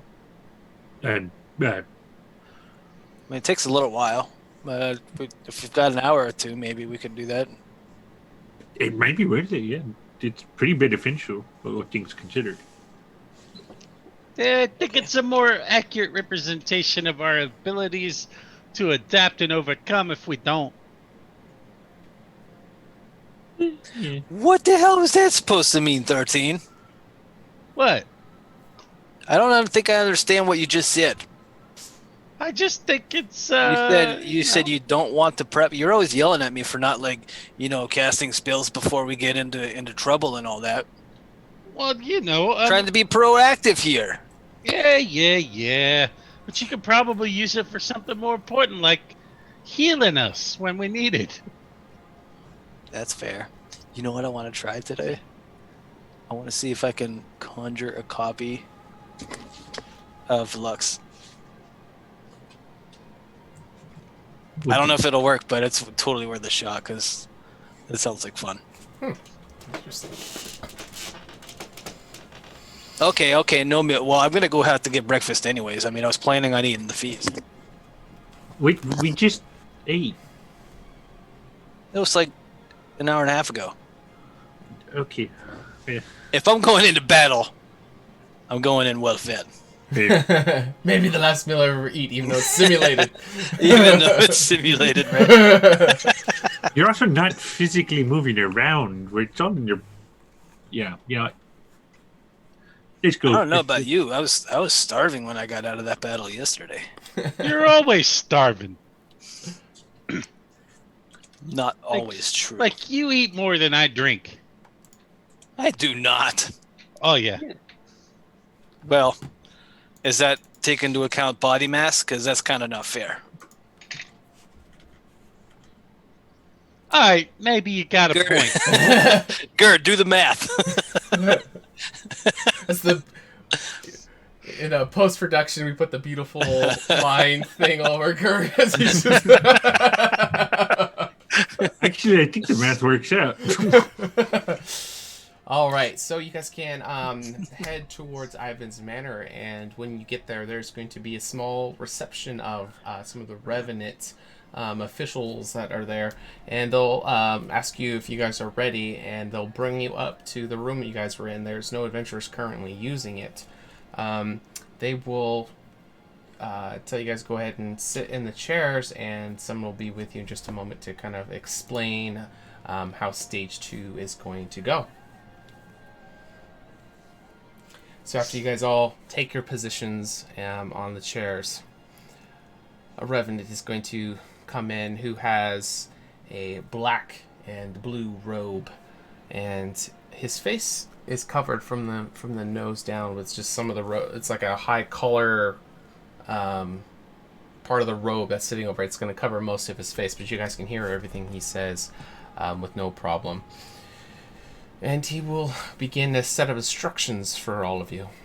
You all did very well with stage 1 of the simulations. You far surpassed any of your peers in performance, but after discussing the results, we have a different aspect we'd like to observe. A different kind of test, if you will. The next stage will judge your decision-making skills and also provide us with a look into each of your psychology. He takes another big drink. Fair. What an adventurer is able to do is not as important as the how and the why. Before I explain this scenario further, do any of you have any questions? As he kind of peers over the rim of the robe that's covering up the majority of his face. He's kind of pacing back and forth, looking So he over looks like each a of wizard you. from like Final Fantasy. Sure, exactly. Exactly like that. Got the ominous feeling going on. As he's kind of just intensely staring at all 4 of you one at a time.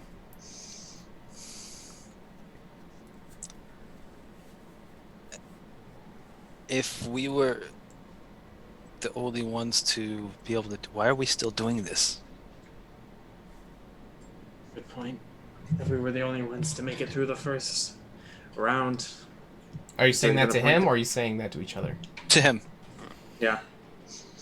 The leadership feels that the 3 stages we have prepared will give us a complete evaluation and give us a little bit of an insight of what you have to offer. You've seen what we have to offer.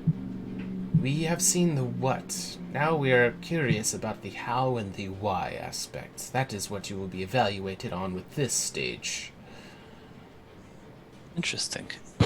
You know, to a certain extent, I think that this stage actually makes a whole lot more sense than the first one. The first one was just kind of a, hey, go run your face into that wall a few times. This time you get to judge who we are. I concur, young one. Or little one. Maybe little one. He would have said little.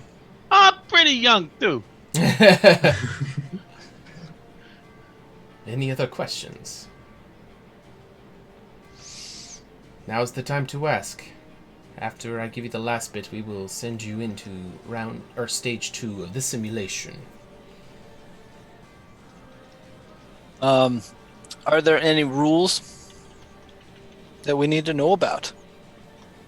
Real world or simulation rules? He'll get into that in the second part. Okay. Before we go in this time, he's going to cast. Vox is going to cast Foresight on himself Okay. because he didn't get the chance to. Oh yeah, before we go in, beforehand. does it work if I cast a spell now? Does it work in there? I'll go ahead and grant it for you guys. Yeah, if you guys are wanting to prep anything, because you guys don't know what you're getting into, it is going to expend the slot. So, Nim 13. Which one you guys want another use of Foresight, or should I save it for Meteor Swarm? I'll take it. I don't know that I'll need Foresight, but you never know unless you have it, right? I have it. You kind of need it to know if you need it or not. And by the time you know if you and by the time you know if you need it, it's too late because it's a minute cast. That's hindsight, ladies and gentlemen. I think it'd be more important for you to be versatile in the time of need rather than cast something that we don't even know if we'll really need. Keep your slots, is what you're saying? Yeah, keep yourself flexibility. Okay. Very well. I'm casting it I now will 'cause still. I'm sorry. I will cast Warding Bond still. Okay. on 13. Oh, thank you! He puts the ring on. And you want to write these down, Infinite Brian, so we can carry them over for next week as well. Yeah, certainly. All right, so Junem also, did Boarding Bond, and then we have Voxel did Foresight. Foresight. 'Cause Okay. Yesterday I spent my 9th level spell slot on a permanent major image, which Sure. don't think we're going to need that again. Okay. Is that it for preparatory? We'll do Unity again between, I think, Junem and myself. That worked out well. Yourself? Actually, yourself. You are. I'm sorry, 13 and myself is what I meant. But you unified with yourself. You find. I have so much in common with myself. High five me. I actually think with this one, I'm going to cast Unity with Gur. Interesting. Okay. Huh? Okay, and write that down as well. Okay. Mhm. Is that it for precasting? Whoa. You're talking to a cleric here. Death Ward, Gur, and Voxel. Oh, thank you. Okay. Since they were the ones that got pounded on last time. Yeah, no I kidding. mean, Okay. and I think that's it. Sure. That'll do it for now. Check to buy vowel. Yeah, right. I will precast. No, I'm kidding. I think that'll do. All right. All right. So he'll go over the second part, and he's going to explain to you that this scenario, he's going to be taking you guys into the Underdark to rescue a group of hostages, and he'll kind of indicate to some of these straw dummies that are actually leaned up against the walls all around that you guys can all see. And you'll see there's kind of like a board, like a little sign hanging around their necks. And he'll explain to you that you must all secure hostages. And you will need to bring them where you guys start is going to also be the exit for the scenario. So you'll want to bring them to the same place that you come in. He'll explain to you that it will say on the board that's around their neck how many points each hostage is worth. And the team with the highest score wins. He'll give you a final warning before you go in. Many of the spells that you are accustomed to do not work the same in the simulated Underdark. So be careful on what you use down there. So as far as what those rules are, you're going to have to find out by using them. But he's giving you a heads up that spells may have some of them may have different effects or may not even work at all. That's kind of a big one. Yeah, it is. And with that, you'll feel your consciousness starting to get pulled into the headset that is on your guys' heads as you sit back in the chair, and it will start to pull you into the simulation, and that is where we will end tonight's session. And when we start next week, we'll start right off the bat, right in there with stage 2. Wow. That's a great game tonight, guys. Had a lot of fun, and we really appreciate everybody that's here. We had a lot of subs and follows and stuff like that. Welcome to the table, everyone. This is Total Tabletop. We have a lot of shows during the week. Sundays, we have Ages Past. That is on 6:30 p.m. is all the games that we play. So yeah, Ages Past on Sundays. On Tuesdays, we have Season 1 of HotA. Wednesdays, which is what was tonight, Season 2. On Saturday nights, we have Magic the Gathering with Dayspoon. So if you guys are into Magic at all, you guys are going to go check that out. He's a lot of fun to watch, and he does a lot of explaining things too. So if you're new to the game and you're wanting to learn how to play and how different deck builds and how the cards work, he likes to be very thorough and walk people through it. It's a lot of fun. We got some upcoming stuff. So if you guys join the Discord, you can get all the details for all the shows and upcoming stuff. We're also looking for people, if you guys want to come play with us. We're also looking for some devs for some upcoming shows. A lot of really cool things. That's pretty much it for us for tonight. Before we dip, does anybody have any questions? We'd like to do that. Oh, and I was going to want to raid a channel as well. So That's a cool idea. Throw some questions in the chat. We're going to end with, if everybody is willing to come with us, we're going to raid. So if you guys also want to look around, and players as well, start scouring Twitch for people who are playing. We're just going to raid and then, dump. And what I was looking for is 0, 1, or 2 viewers on it. So if anybody can find it, throw the link in the chat. Then also let us know if you guys have any questions before we dip out. So Kano Bunny Butch asks, are you guys level 20 really? How far are you in? We're actually starting this campaign at level 20, and there's going to be a mechanic wherein we go back to level 1. Yep, it's a unique time travel. Yep, so it's been interesting with them being thrust straight into their characters level 20. It's been a lot of fun. You're not really weird. You're not going to want to miss where these guys go, so make sure you click the bell to get notified when we go live. Yeah, great question. Keep them coming. And also be looking for who we're going to raid. Because I haven't raided anyone before, so I've been wanting to do that for quite some time. I've heard of such shenanigans, but never been a part. Should be fun. Should we stick with D&D, or should we just go anything? Any tabletop RPG. Okay. Yeah, that'd be cool. Discover. Let's go, done. You know dang well Kurtz would wipe the floor with Junem. You can stop that nonsense, right? Well, we were going to go to Gen Con this summer, but now with the whole COVID lockdown shit, cons are out of the question. So we're wanting to do a 24-hour stream sometime this summer. We still don't know the details of it, but it might be really fun to do some S1 vs 2 PvP. So we might be looking to do something like that. All right. Now that's a better question. 13 or kids? Is Voxel blind in one eye? Ooh. Mostly. He can barely see out of one eye, and his eyesight isn't very good in the other. That depends on if we can buff you before or not, I guess, right? let me put it this way: he's got a -3 to perception at level 20 as a bard. Damn, that is crazy.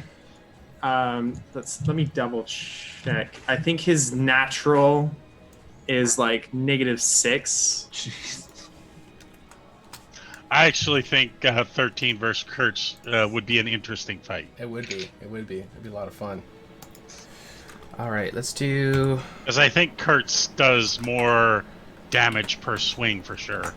Oh, yeah. I just have a whole lot more swings. Sure. That'd be super fun. And then there's the stunning strike, though, too. What's Kurt's save on that? As his Constitution for a That's fighter. going to be a big proponent. Yeah.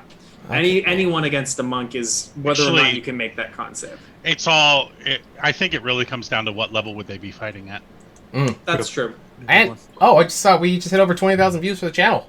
Awesome. Sweet. Nice. Congrats, guys. Cheers. Appreciate it from everybody. That's awesome. Well, I think I found one. It's only got a couple of viewers. You guys ready to raid? Sure. Great. This is gonna be a big raid for them too. Just 130 people profited. So I think we I can figured out do how to it. So /raid and then their name. So let's find out. I think you guys have to ready up as well.